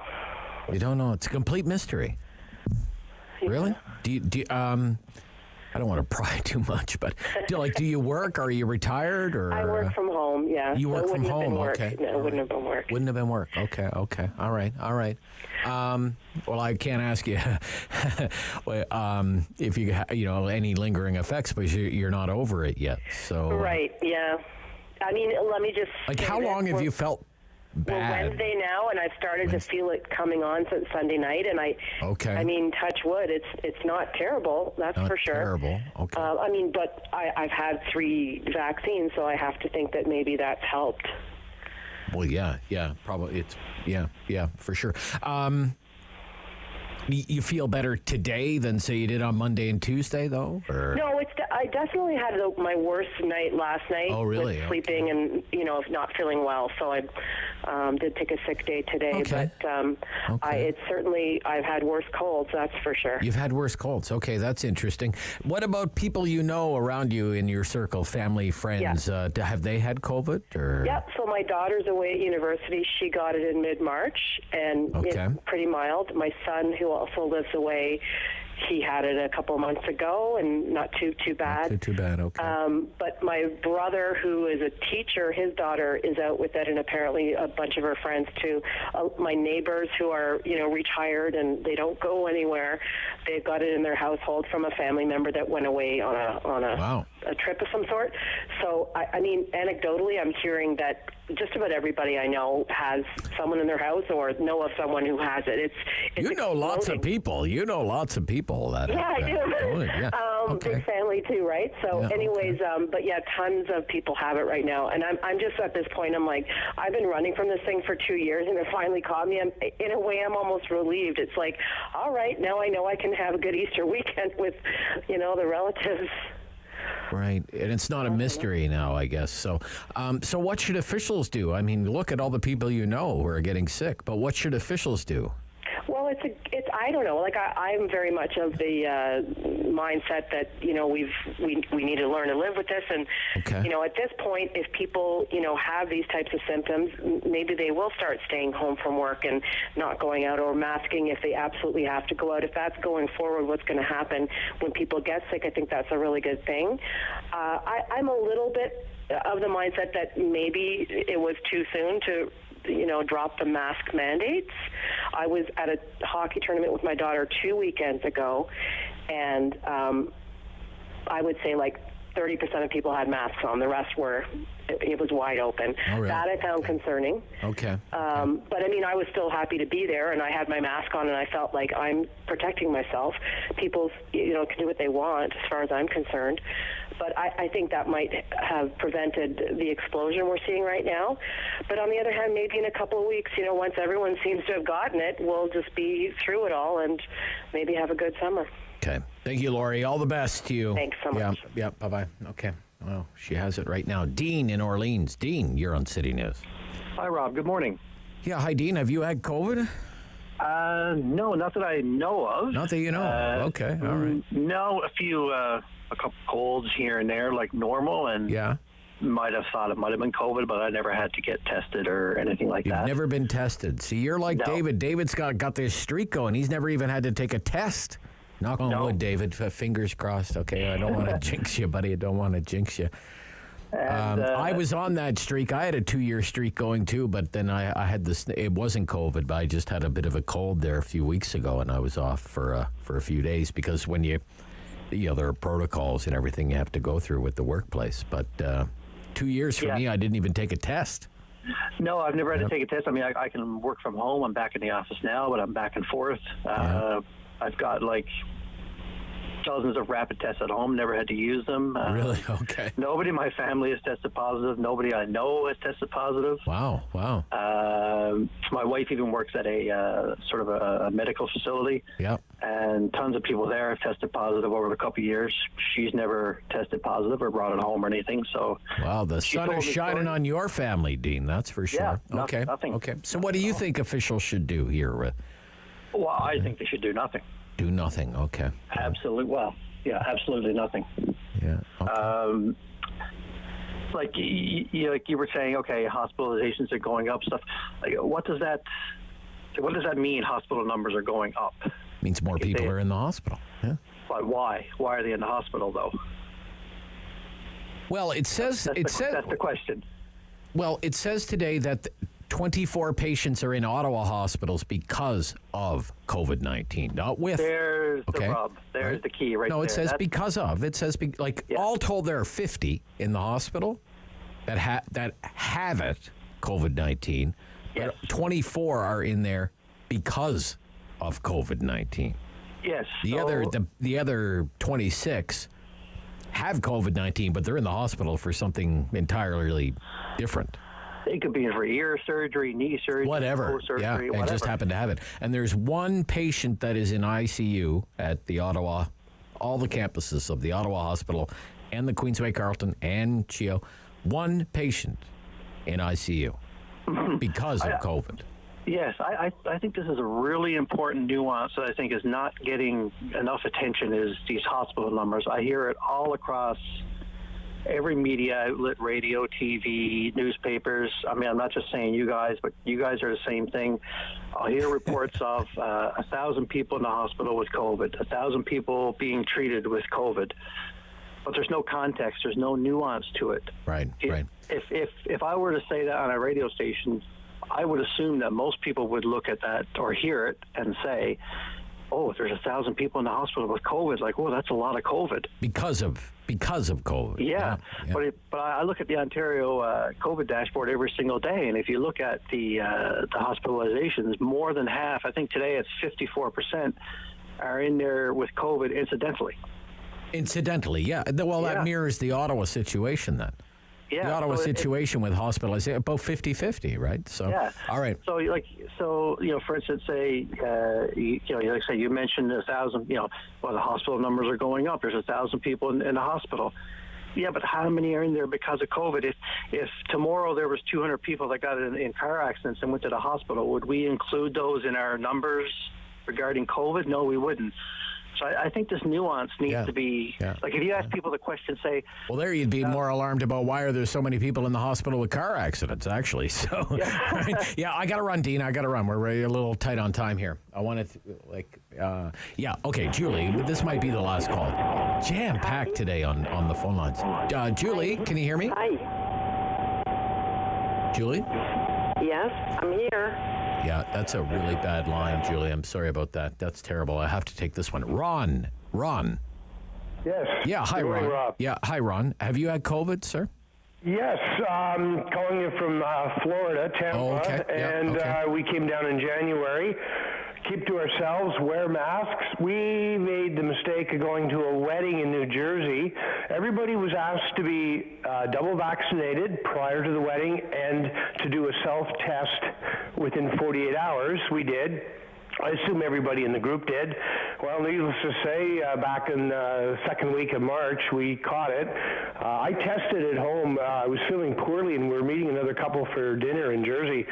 And we aren't going out, by the way, in Florida because it's a lot worse here. We figured Jersey was pretty safe, close to Ontario numbers. But I felt poorly, tested. It was negative. That was on a Tuesday. We got back home on the Thursday. My wife tested, and she got the positive. So unfortunately, the at-home tests, they're only 70% accurate. Just a warning, I don't know how many people realize that. I guess that's why, and I'm not a fan of our government, but this is where they were probably correct. The PCR tests are more accurate, more reliable than the at-home, the antigen. Okay. But it's, and then back to what government should do. I find it frustrating when the previous caller was talking about the nuances. Well, as you were kept saying to him, it's because of COVID. There's no nuance there to me. It's because of COVID. We were pretty lucky. My wife still has a nagging cough. Right. We suffered, it was like a cold. Okay. Neither of us had a fever. How many days did it last? 3 days, but we'd had both shots and a booster. Okay. So I believe that's what prevented it from getting any worse. Right. But look, we're a little tight on time. Should the government be doing anything right now? Well, I think the masks, we were at a wedding. It was the first time we were at a social gathering. Without masks. And I'm not a mask lover, but I think they work. All right. Thank you, Ron. Gotta go. Right out of time, a little bit over time. The news is coming up. That was jam-packed. I may want to pick up on that tomorrow. That was such a hot topic, and the phone lines were just jammed today. I don't think we fit everybody in who wanted to get on. A lot of busy signals for a lot of people today. News, and then Bruce McIntyre from the Eganville Leader gives us Valley View. This is City News.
Number one for local news in Ottawa and the Valley.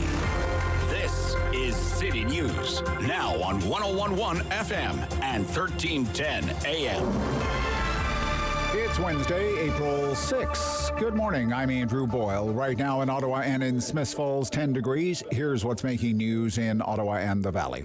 The province has another round of booster shots for COVID vaccine. Some will be available to book their fourth shot of vaccine tomorrow morning. With who qualifies, here's City News reporter Kevin Meisner. People 60 and over and those in Indigenous communities can start booking fourth COVID vaccine doses at 8 tomorrow morning. Same drill as before. Appointments available through the province's online portal, over the phone, or through public health units with their own booking systems. The Ministry of Health stresses it has to have been 5 months since your third shot. As the sixth wave grows in Ontario, Dr. Michael Warner, head of critical care at Toronto's Michael Garron Hospital, in a Twitter post says the province is offering no updated guidance. Right now, the government is pretending that it isn't happening. The Chief chief medical officer of health for the province is nowhere to be found. I think the average person in the public isn't really sure what to do. Emergency room doctors in the GTA tell City News the sixth wave is also seeing more young children getting sick. The vast majority of kids with COVID, however, are not being admitted to hospital. At Queen's Park, Kevin Meisner, City News. City News time 11:03. Were Ottawa police a little too accommodating of Freedom Convoy protesters?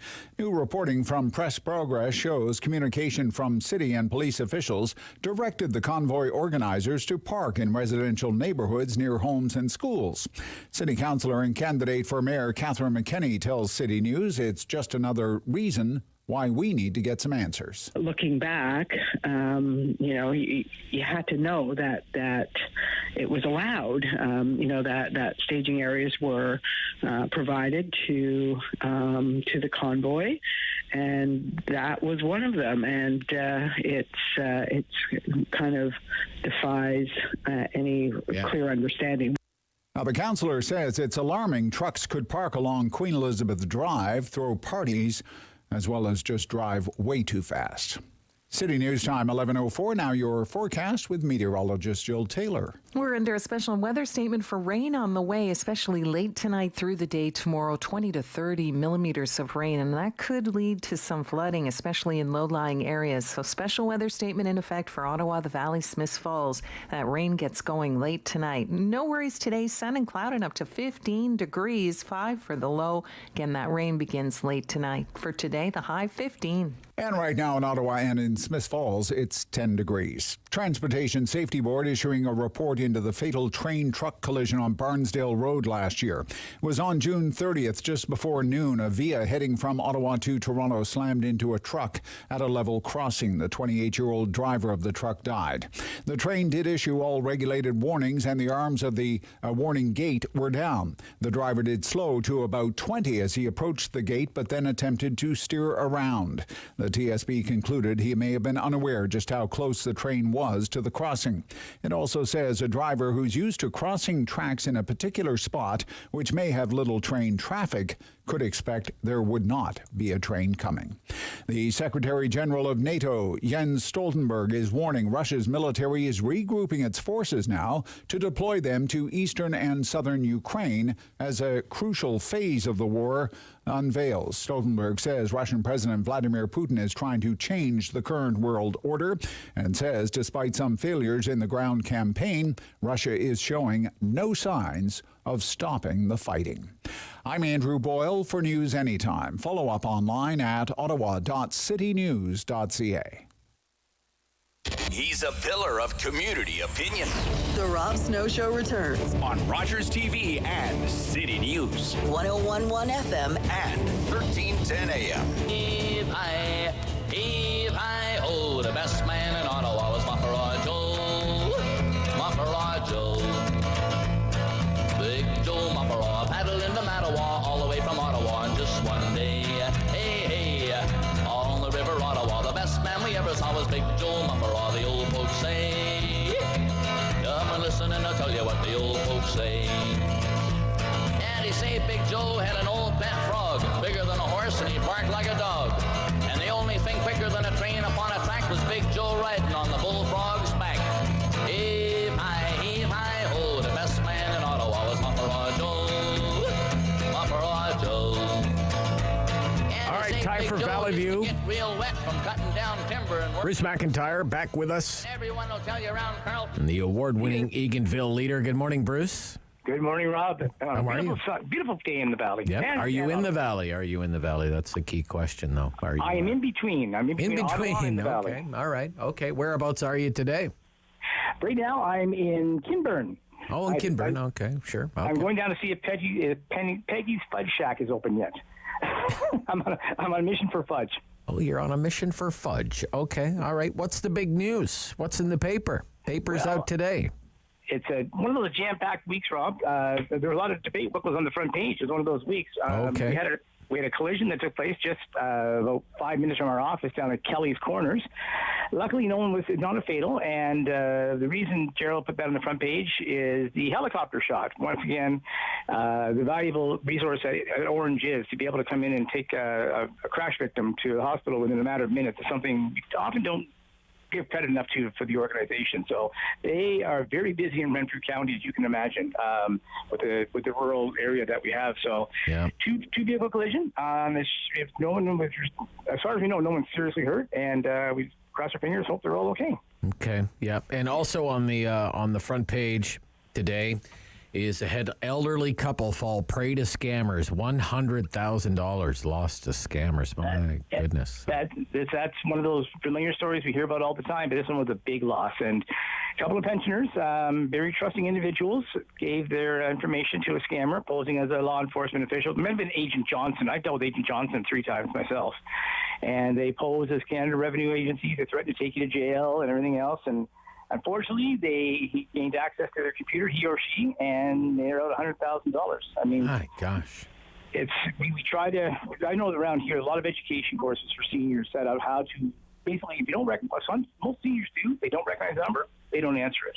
That seems to be the best policy. If they're that important, they'll leave a message. So that's my recommendation to anyone out there who, unfortunately, has to deal with scammers. I deal with them, I'd say 4 times a year. I usually have fun. I keep them dangling along about a month. I'll tell them, so on my lunch hour, I'll spend time with them. It's great. So, but for those individuals, no, it's not so great. It's very sad, actually. Terrible.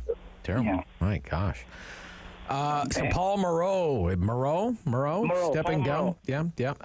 Stepping down from the municipality, County of Renfrew Chief Administrative Officer. So yes, it's Paul's been in the county about 10, 12 years. Finally, when I was up there, he came over from the Ministry of Natural Resources, and he was the Director of Development Property, which basically all the buildings and the land that the county owns, and he went up to be CAO. And Paul, he brought in a major restructuring of the administrative departments and cut some fat, as they say, and he reorganized it, and that's sort of on the way out. He's very happy he got that done in the middle of dealing with COVID.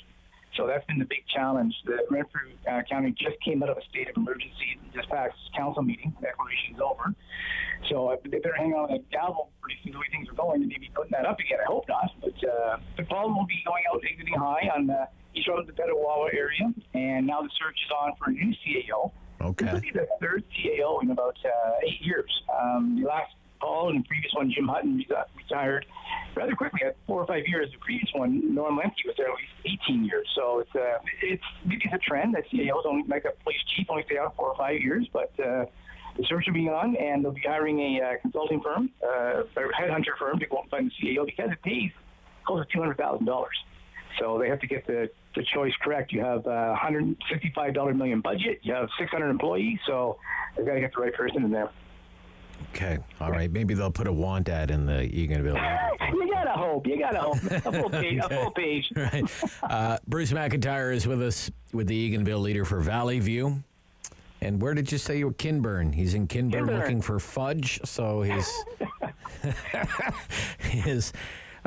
cell phone, a little scratchy. Okay, I apologize. Okay, sounds better. Don't move. I will not move. What do you know about this? I don't see this in the Leader, and I hate to kind of just spring it on you, but they're building a big health center at Garrison Petawawa, and I guess it's behind schedule. What do you know anything about that? Or do not know, but I'll look into it. I know right now that the colonel of the base and the mayor Bob Sweet are more concerned about the payment in lieu of taxes situation. Oh, really? Yeah. I see that. That is in your paper this week. That's a concern here in Ottawa too, of course, with all the all the property. But that's on page 4 of the Leader. Petawawa Deep River could take huge hit if federal government does away with payment in lieu of taxes. Tell us a little bit about that. Well, unlike Ottawa, your economy here is very diversified. You have a number of sectors going on. Up in Petawawa and Deep River, not so much. Deep River is, of course, home to AECL, or formerly AECL, the nuclear plant. Yeah. And Petawawa is home to the Garrison Petawawa, and if that change is made, they will be looking at an increase of 24% on your tax bill next month to deal with that change of policy. That's a whopper of a hit, I must say. And it's just because Garrison Petawawa is Petawawa. There's really no distinction between the two. Yeah. And aside from that is their industry. That is their number one industry. Like a lot of towns across Canada, the same thing. For Deep River, they survived the removal of AECL, going now to Canadian Nuclear Laboratories. They scaled down more spin-off businesses. But again, Deep River, one industry town, it really is. And that goes through because taxpayers are going to make a huge hit in their wallet. Deep River already has the highest taxes in the county. You know, Rob, the garbage man will come up to your driveway. Hey, hold on, Bruce. Hold on. Bad cell phone here. David's going to put you on hold, see if we can get a better connection. Again, Bruce McIntyre with us, the Eganville leader. He's with us every week, and Bruce also does some work for our news team here. On a pitch-it basis. Ottawa.citynews.ca. You'll often see stories from Bruce at ottawa.citynews.ca involving interesting news stories from the Ottawa Valley. I noticed that the price of the Eganville liter went up. Bruce has talked about that in the past. Used to be $2 tax included. Now it's $3 tax included. As of, at the newsstand, I think it's $3 now. But as of, when is it? As of May, I think the subscription is going up. Is it not? Bruce, do we have you back? You're back, but I'm not getting a raise. That's the one thing. Yeah, okay. All right, so let's move along here. Our time is tight here.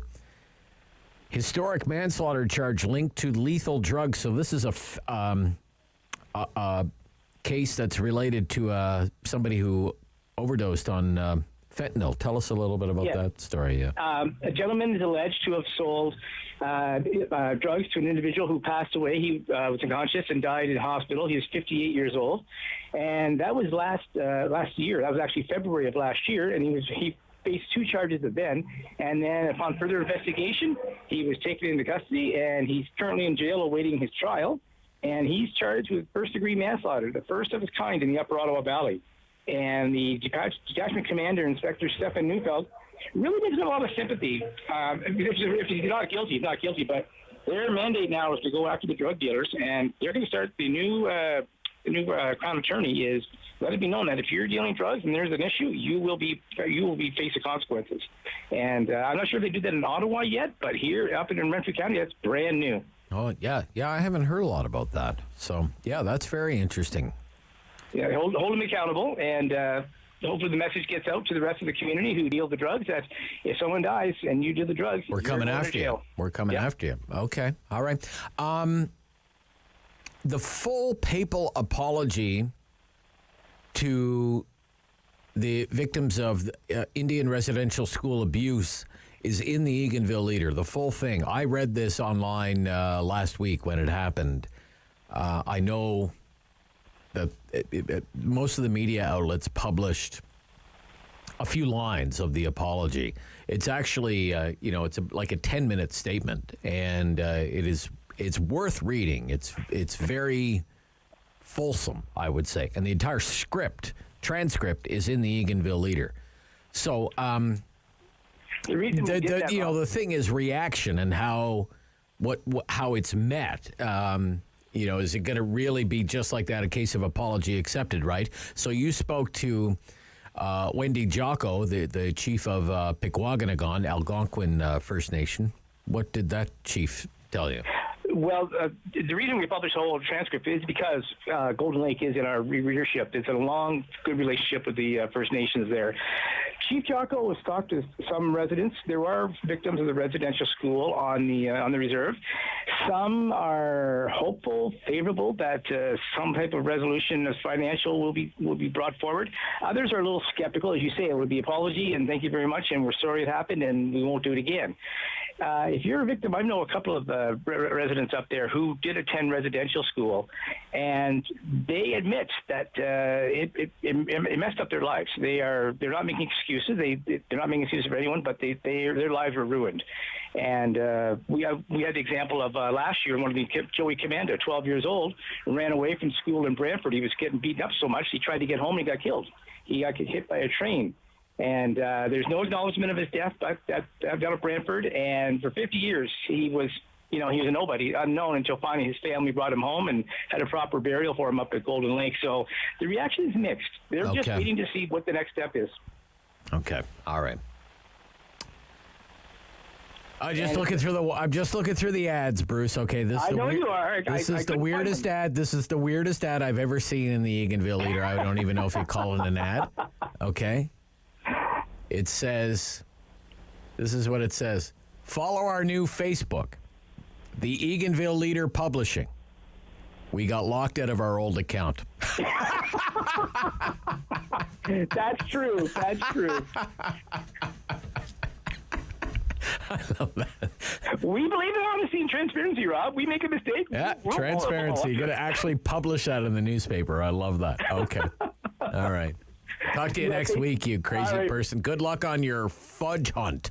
I will, and Clancy's looking forward to it, too. Yeah, okay. Bye-bye. Bruce McIntyre from the Eganville Leader. Okay, we'll be right back. Blue Jays. Home opener is Friday. We'll have the game for you here on City News against the Texas Rangers in what looks to be and could be a very promising season for the Toronto Blue Jays. Talk baseball coming up on City News.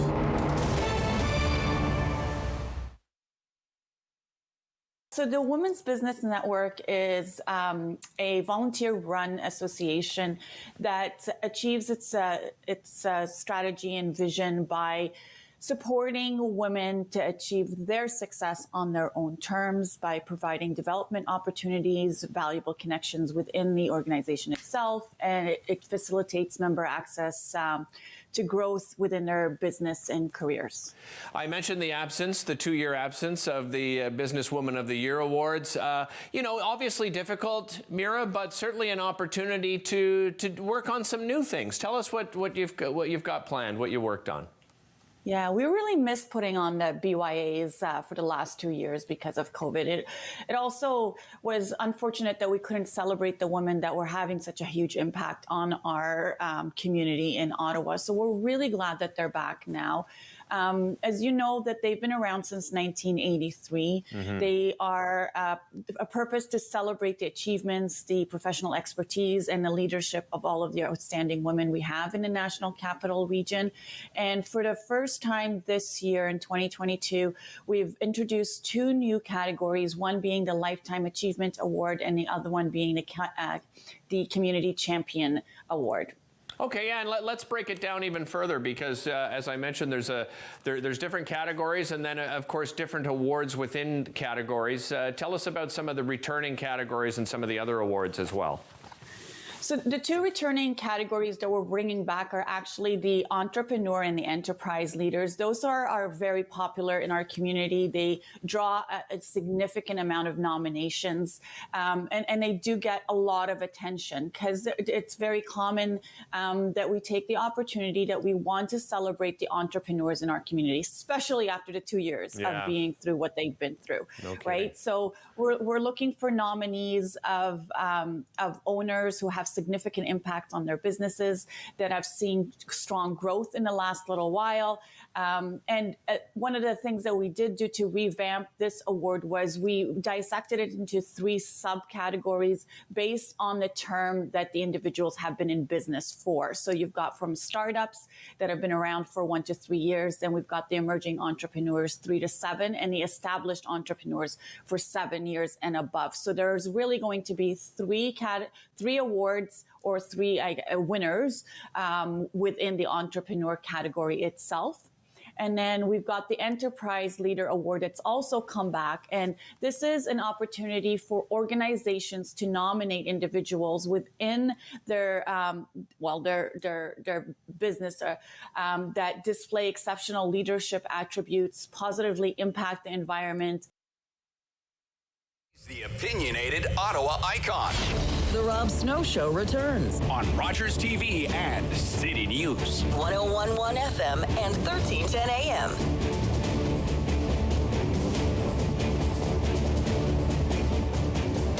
The Blue Jays home opener is Friday against the Texas Rangers. Yeah, back at Rogers Centre, and the Blue Jays, one of the teams to beat. That's what the experts are saying. One of the teams to beat. Writing for Sportsnet.ca, covering the Toronto Blue Jays insider, Shai Davidi joins us here on City News. And we'll have the game on City News. Good morning. Good morning. How are you? I'm good. How are you? Not too bad. Why do you think that there are reasons to be optimistic about the upcoming season for the Toronto Blue Jays? Well, I think you can look at the roster up and down and see a level of talent and a depth that's matched by very, very few clubs around the majors. I think a lot of the objective measures and the independent projections, demonstrate that this is a team that should have the ability to do some serious damage this year. And then, I think you can take some subjective measures in terms of what we saw in the second half of last season and the way that they performed. And the group's a little bit different than it was at that time, but they're still just as talented, perhaps even more talented. And so I think you put all those pieces together and you look at a team that is clearly on the ascent, with young players who still haven't reached anywhere near their peak, and specifically to Vladimir Guerrero Jr. and Bo Bichette. And that's a pretty good recipe for having a team that's got a chance to do some serious damage. What are the strengths of the Toronto Blue Jays? I think you have to look first and foremost to their offense, right? I mean, you have Vladimir Guerrero Jr., who was the runner-up for the AL MVP last year. And, Shohei Ohtani doesn't have, a once-in-a-century kind of season, then, Guerrero is running away with the award. He's still getting better. Bo Bichette is one of the most dynamic hitters, young hitters in the game, young players in the game, and he's clearly on the ascent as well. You have George Springer, a longtime established superstar, who is healthy after having an injury-interrupted season last year. Teoscar Hernandez was an all-star for the first time. He's back. They added Matt Chapman from the Oakland Athletics, and he's one of the best defenders in baseball, has a chance has been an MVP caliber type of hitter in the past as well. So you're putting that into the mix. So, that's a lineup that few other teams can compete with and really compare with even. And then you look at their starting rotation. 1 through 5, they have a depth that's also close to unmatched. Jose Barrios and Kevin Gausman are both ace caliber pitchers at the top of the rotation. You have Hyunjin Ryu, a veteran who's been around and been very effective and, carried this team in a lot of ways for parts of the past 2 seasons. They added Yusei Kikuchi, who has some upside, but Blue Jays just really need him to be okay, and that'd be good enough for them. And then they have the youngster, Alek Manoah, who in a lot of ways might have rescued their rotation, at least at a critical point of the season last year when they were having some troubles there. And he's really another guy who's scratching the surface. So, I think those are the primary areas you'd look to, and, that a lot of teams would look to with some envy. Let me ask you this, Shai. You're down there, you're in the heart of Blue Jays territory. They haven't had a full season at home in 2 seasons, right?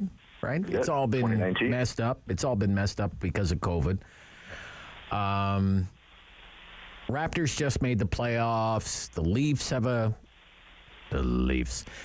a good team. They have a good team, no doubt about it. And the NHL playoffs are just around the corner. But is there a buzz? Is there a Blue Jays buzz? Like, are people in Toronto excited about the Blue Jays being back and being this good? Absolutely. I think you can look at it in the TV numbers for spring games where, you're getting, in the hundreds of thousands of fans for afternoon spring training baseball. Wow. And that's clearly telling you something, right? Yeah. And I'll speak anecdotally, and obviously it'll be a bit skewed because of my work, but I've had so many people stop me and just wanting to talk about the team and just questions and, just saying, oh, I'm so excited for this season, or I really believe this is the year, and things of that nature.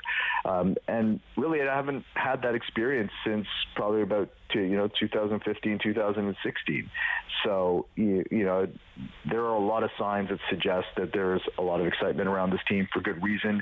Obviously, having baseball back in the city full-time, normal, no capacity limits on attendance, there's the added element of, okay, this is our society getting back to normal. This is our life returning to some normalcy.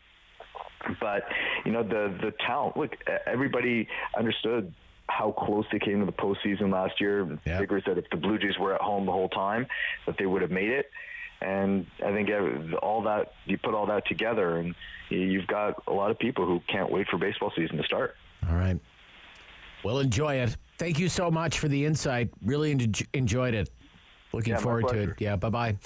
Shai Davidi covers the Toronto Blue Jays for Sportsnet. New scoreboard, by the way. Rogers Center, brand new scoreboard. Remember, we had Arash Madani from Sportsnet on Monday. Said going to get a new scoreboard. It's 8,000 square feet, this scoreboard. Yeah, I read that number and I couldn't believe it. 8,000 square feet. 8,000 square feet. Wonder what that costs. Yeah. It's coming out of your pay. 11:28. Be back right after the news. Rob Snow Show, City News.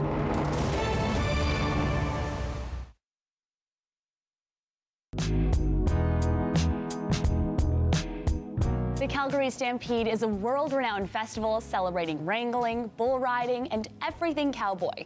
But did you know that many people credit its origins to a Black Canadian? Take a minute to meet John Ware. The word cowboy has racist roots. Before the American Civil War, white ranchers were called cowhands, but the enslaved black men and women working alongside them were actually referred to as cowboys to infantilize and disrespect black ranchers. The legend of cowboy John Ware is full of impressive feats and awe-inspiring skill, including the ability to train even the wildest broncos and easily hold a horse on its back. But the real story of John Ware is one that starts from more humble beginnings. Ware was born into slavery in the United States, gaining his freedom towards the end of the American Civil War in 1865. Ware's skills with cattle ranching developed as he traveled throughout the United States, eventually settling in a town southwest of present-day Calgary, Alberta, which made him one of the first black pioneers in the prairies. Over time, news of Ware and his amazing cowboy skills began to spread, and people came from across North America to witness his horsemanship and skills as a rancher. Eventually, Ware went on to own many of his own ranches. In 1892, he became the first man in Western Canada to earn the title of steer wrestler, and Ware's feats in local contests set the stage for the Calgary Stampede Rodeo we know today. In September of 1905, Ware was killed in a freak accident with his horse, and more than 10,000 mourners from across the region attended his funeral, making it one of the largest in Alberta history. Though his true story is difficult to separate from the legends around him, Ware's status as a respected forefather of cowboy skill continues to be celebrated today. Ware has dedicated monuments across Alberta, including several sites near his first ranch, a Calgary school in his namesake, and a building at the Southern Alberta Institute of Technology. One for local news in Ottawa and the Valley. This is City News, now on 101.1 FM and 1310 AM. It's Wednesday, April 6th. Good morning, I'm Danielle Bain. Right now in Ottawa, temperature of 12 degrees, lots of sun coming through, and in Smiths Falls, a temperature of 13 degrees. Here's what's making news in Ottawa and the Valley. Over 1,000 people in hospital today in Ontario, a decrease of 28 people in hospital from yesterday due to COVID-19. About 100 less people in the ICU as well.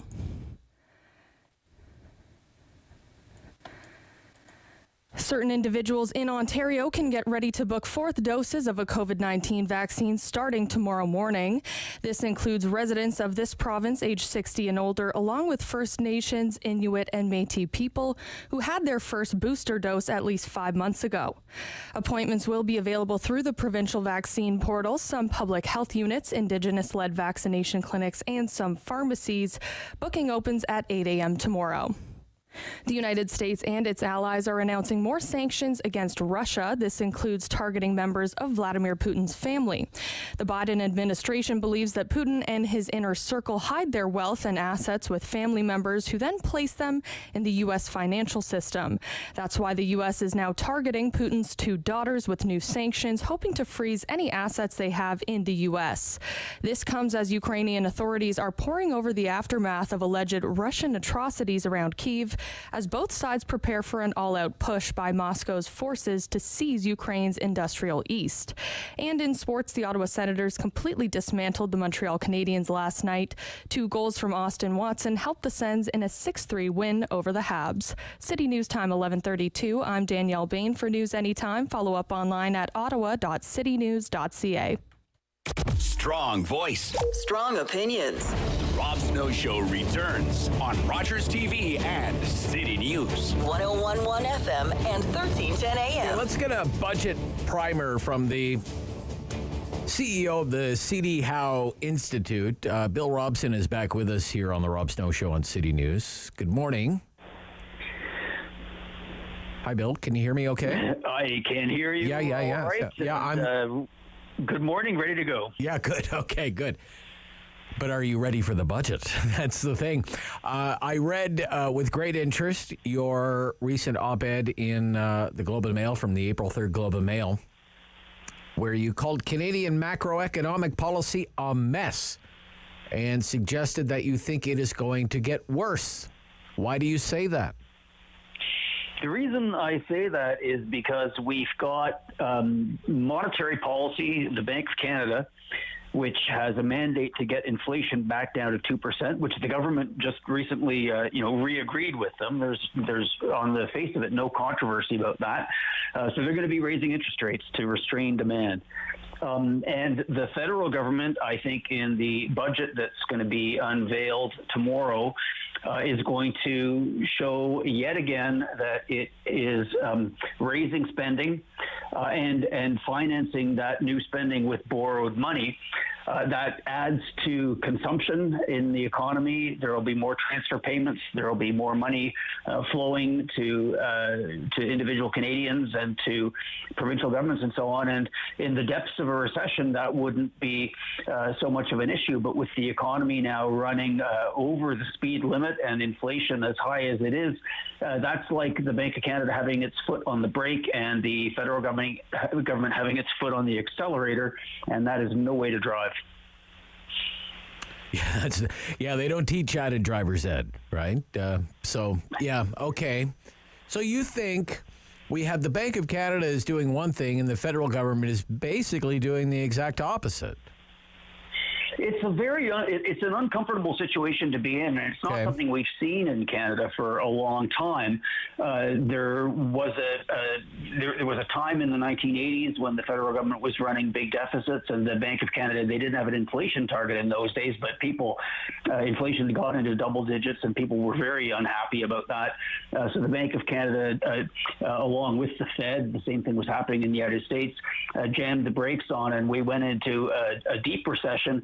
And the impact of that was, fiscal policy didn't really change course all that much. But once inflation had come down and once interest rates had gotten back sort of in real terms, adjusting for inflation to more normal levels, the interest on the debt was compounding. And we then went into a decade of just chronic fiscal pressure. I don't think the federal government is thinking at all in those terms. They don't seem to have any kind of long horizon. They've got some rosy projections out there of how the debt's going to shrink relative to the economy. And there's just no room in those projections for anything to go wrong, even the amount of interest rate increases that we're likely to see as central banks are fighting this inflation. It's interesting in the U.S. financial press, they're obsessed with this inverted yield curve, which traditionally has been a very good indicator that there's a recession about to happen. What about in this country? What's your sense of it? Is it being alarmist to think that there could be a recession? I don't think it's alarmist. At the moment, it seems quite unlikely. We've, the most recent figures we had on GDP showed that nominal spending, so the current dollar GDP, was up more than 12% year over year as we closed out 2021. The economy is clearly on fire. But there are two things to say about that. First, real output wasn't up by nearly as much. It was more like 3%. So about 3/4 of that big jump in nominal spending was higher prices rather than real output. And that's a sign that the economy really is kind of stretched in its capacity. And those higher prices, we're seeing it in the Consumer Price Index here in Canada, pushing 6%. In the United States, it's higher than that. So people are expecting the Fed to tighten. And one of the reasons the yield curve has flattened out and gotten close to inverting is because the bond market hasn't really reacted as much as you might expect to higher inflation yet. But the shorter term interest rates have moved up, partly anticipating the Fed's move. And historically, a flat or inverted yield curve certainly is it's one of the most reliable signals there is that the economy might be slowing down.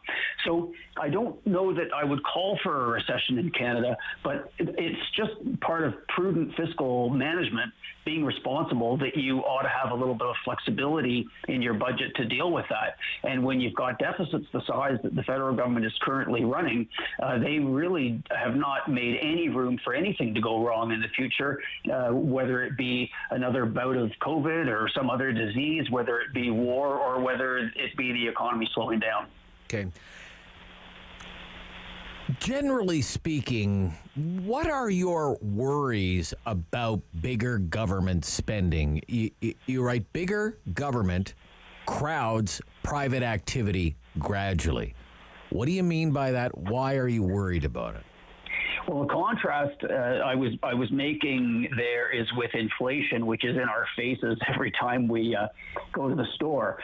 You don't see some of the effects of this overexpansive fiscal policy anything like as directly. But once the economy is at capacity, every dollar that the government is using for its own purposes, every person who the government hires, and public sector employment is up 8% year over year. All of those resources aren't available to the private sector. And in Canada, the economy has been pretty unbalanced lately. The housing market is going great guns, and so we've seen a lot of investment in residential properties. But when you look at other types of investment, business investment in plant and equipment and intellectual property products and machinery and equipment, the things that equip workers to do their jobs better, that's been very, very weak. And in fact, the capital stock per worker has been falling since the middle of the last decade, and nothing like that's ever happened that we know of in history. I mean, maybe it happened during the Depression of the 1930s. They didn't keep those numbers then, but this is a very peculiar situation. So what's happening is we're consuming like crazy. Our investment in housing is pretty robust, but other investment has really gotten squeezed out because there's only so many resources in the economy, and the government and consumers fueled with these debt-financed transfer payments are doing a lot of consuming. So investment is getting squeezed. All right. Let me play devil's advocate. Let me kind of try and predict what I might hear tomorrow, say from the Prime Minister or from Minister Freeland. William Robson from the C.D. Howe Institute doesn't get it. The economy is doing great. We've created almost all the jobs that were lost during the pandemic. They're all back. We're benefiting from higher commodity prices. The currency is stronger. Look, this is not the 1970s inflation. The Bank of Canada has said it's going to have a policy target to get that back down to 2%. This isn't the mid-90s when 40 cents on the dollar was going to service the debt. It's 7 cents on the dollar.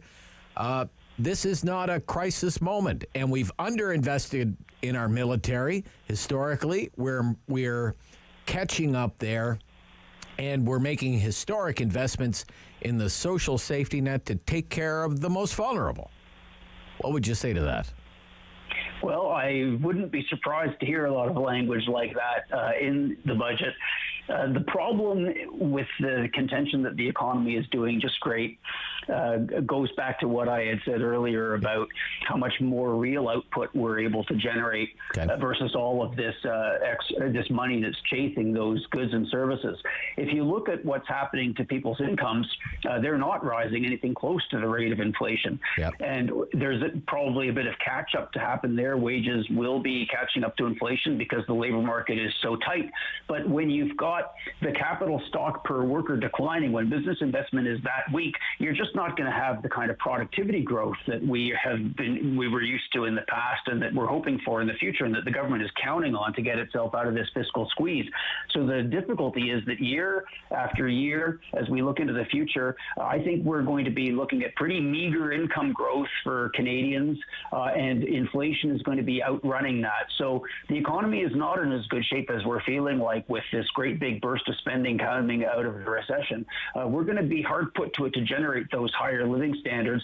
And if the economy is only growing, in real terms, quite feebly, then what the government is counting on by way of all these revenues to pay for the interest payments that are gradually mounting because of all this debt, that's not going to be easily come by either. So that's why so many people are saying, and I'm totally in this camp, that we need a budget that focuses less on consumption, less on borrowing, less on giving money away, and more on encouraging investment and the types of things that'll make the economy grow sustainably over the long run.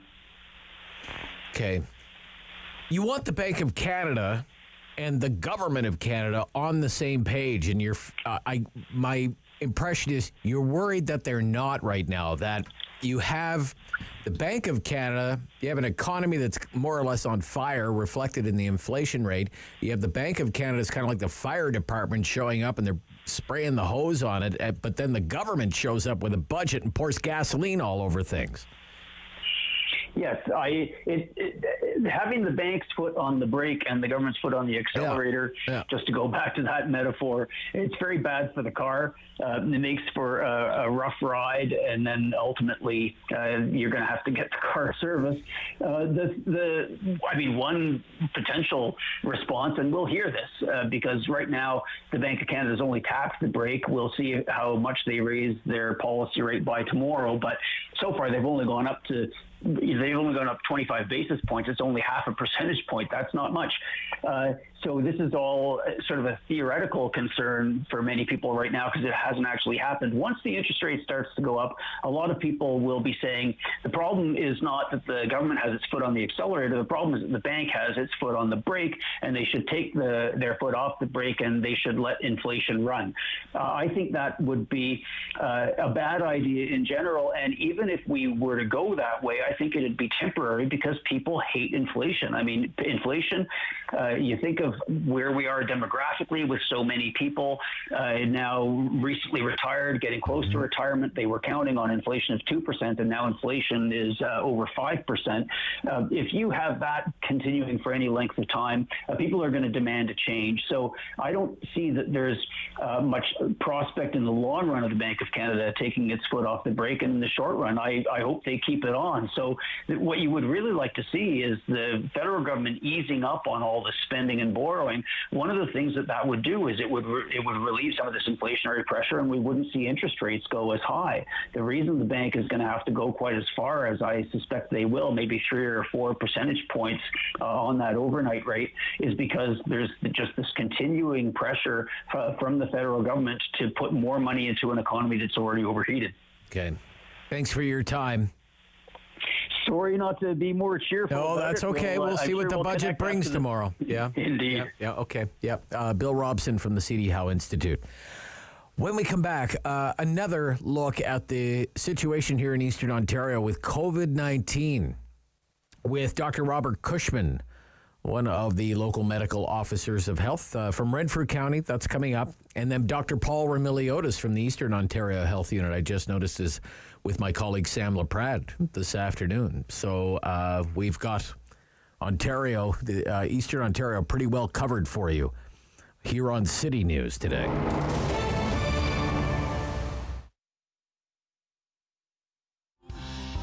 The sun's calling, change with the warning. I won't win anything if I give everything. I was so excited when I found out that I was given this grant to be able to make this concert, because I knew it was going to be the first opportunity that I was able to play these songs for others. You know, this album was recorded really, truly in isolation. Like everybody else, we were locked down for a bit. So you're going to see, I think, the joy of playing live, of being together. For me, as someone who owns a business in Ottawa that's directly working with music, I own a recording studio, it is important because it gives a sense of confidence in terms of having support from a lot of different places. We all know in Canada, there are all kinds of city, provincial, and federal people who provide funding for artists, and just seeing how invested Ottawa is and expanding the reputation of Ottawa as a music and entertainment city, running a business in that city, it makes you just feel better that someone's going to support you, help you, and have your back.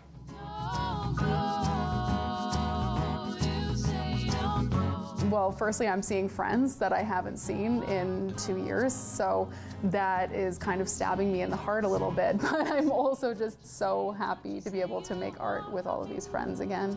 And I've been treated like an absolute rock star from the moment I just kind of knocked on the door and said, hey, can I unload my gear? Everybody's so helpful, and you're just used to kind of dragging all your stuff around, and it's such a hard business to be in. So this is a dream come true for any local artist who gets to participate in a series like this. Oh, I feel like I need to keep pinching myself. It's an amazing experience and opportunity for us, so thank you so much. It's been a long couple months. Our last show was in December. This is the first time we've actually been in the same room together since. So it's really an amazing opportunity for us, and the beautiful theater, and to have Rogers here, and thank you, Mike, and so it's a dream come true.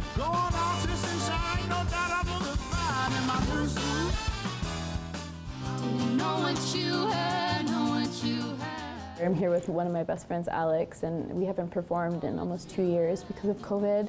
And it feels really good to be back on a big stage like Meridian, and I'm really honored that you guys invited me here today.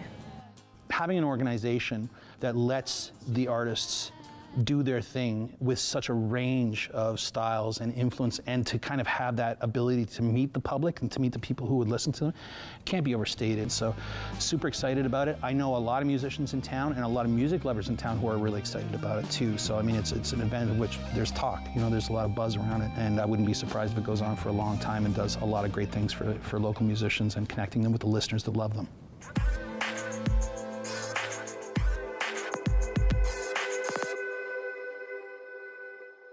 Changing. So keep up with Rob. The Rob Snow Show returns on Rogers TV and City News, 101.1 FM and 1310 AM. Dr. Robert Cushman joins us, Acting Medical Officer of Health, Renfrew County District Health Unit. Good morning, Doctor. Good morning. How would you describe the situation right now with COVID-19 in your health unit? We're on our way up yet again. We had 26 new cases yesterday. Interesting, because Ottawa had 190. They're 10 times the population, so you'd expect them to have more than that. So this is what we're seeing in the rural areas. We have 3 outbreaks.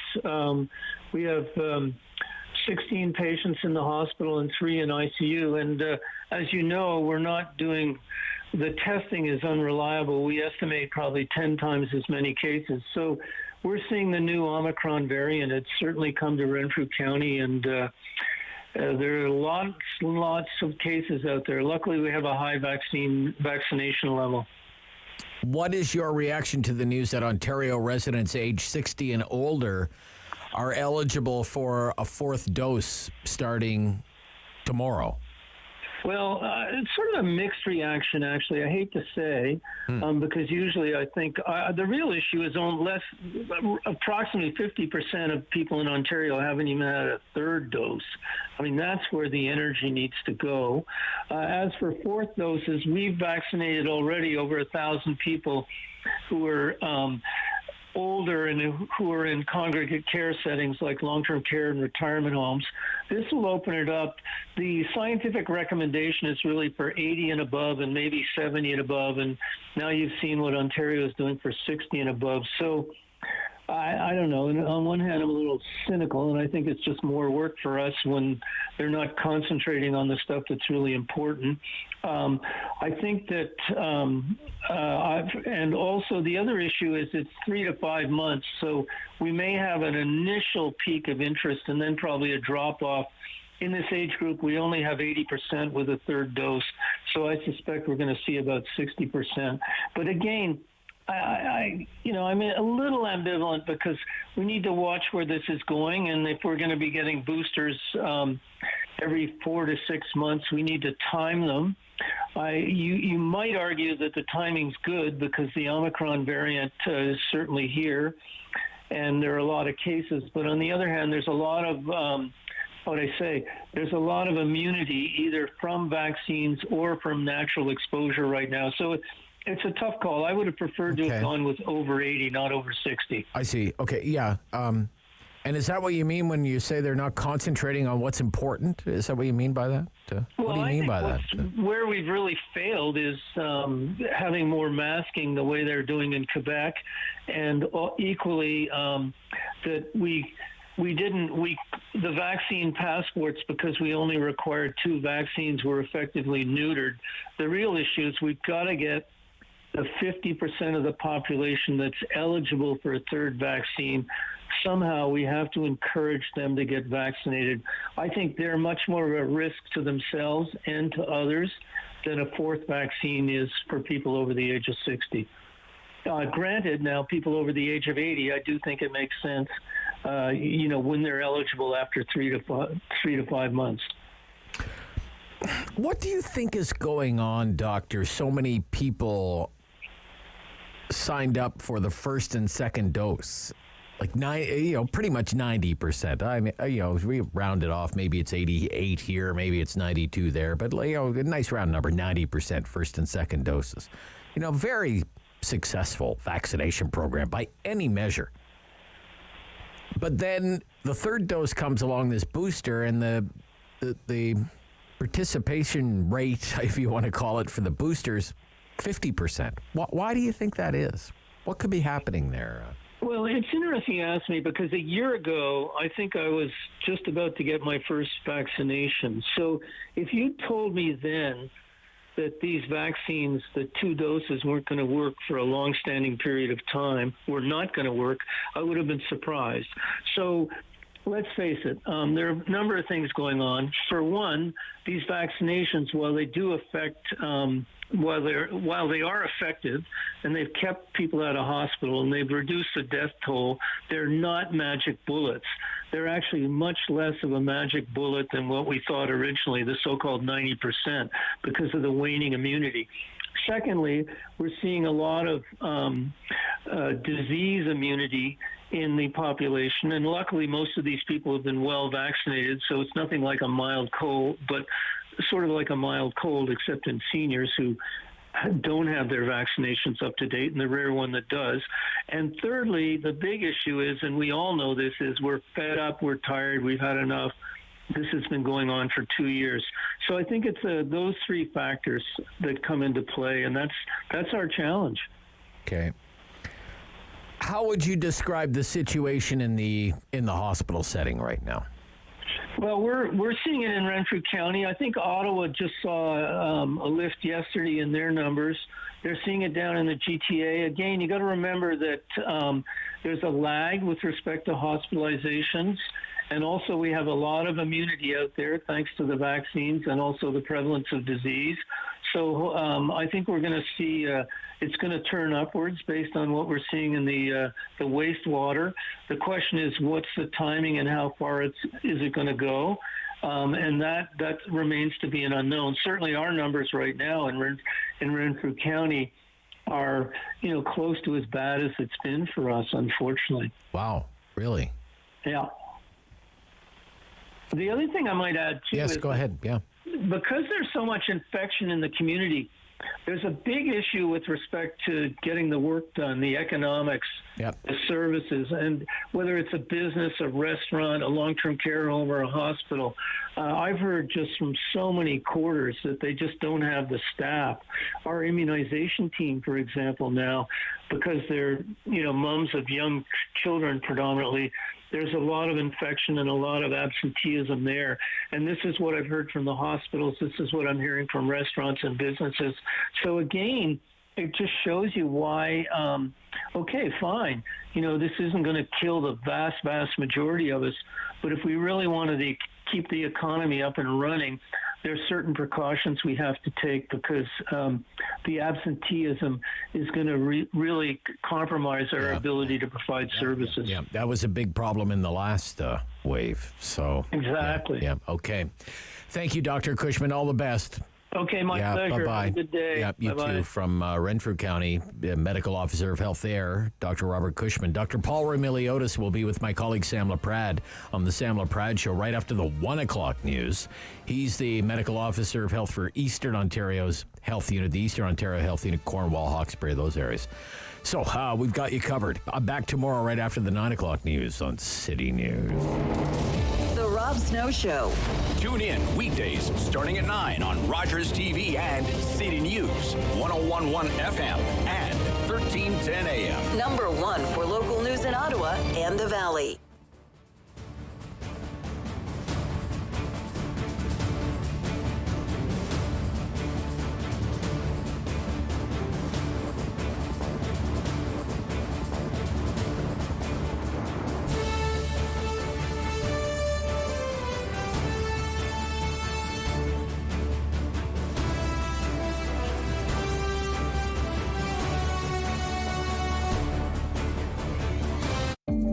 This program is brought to you by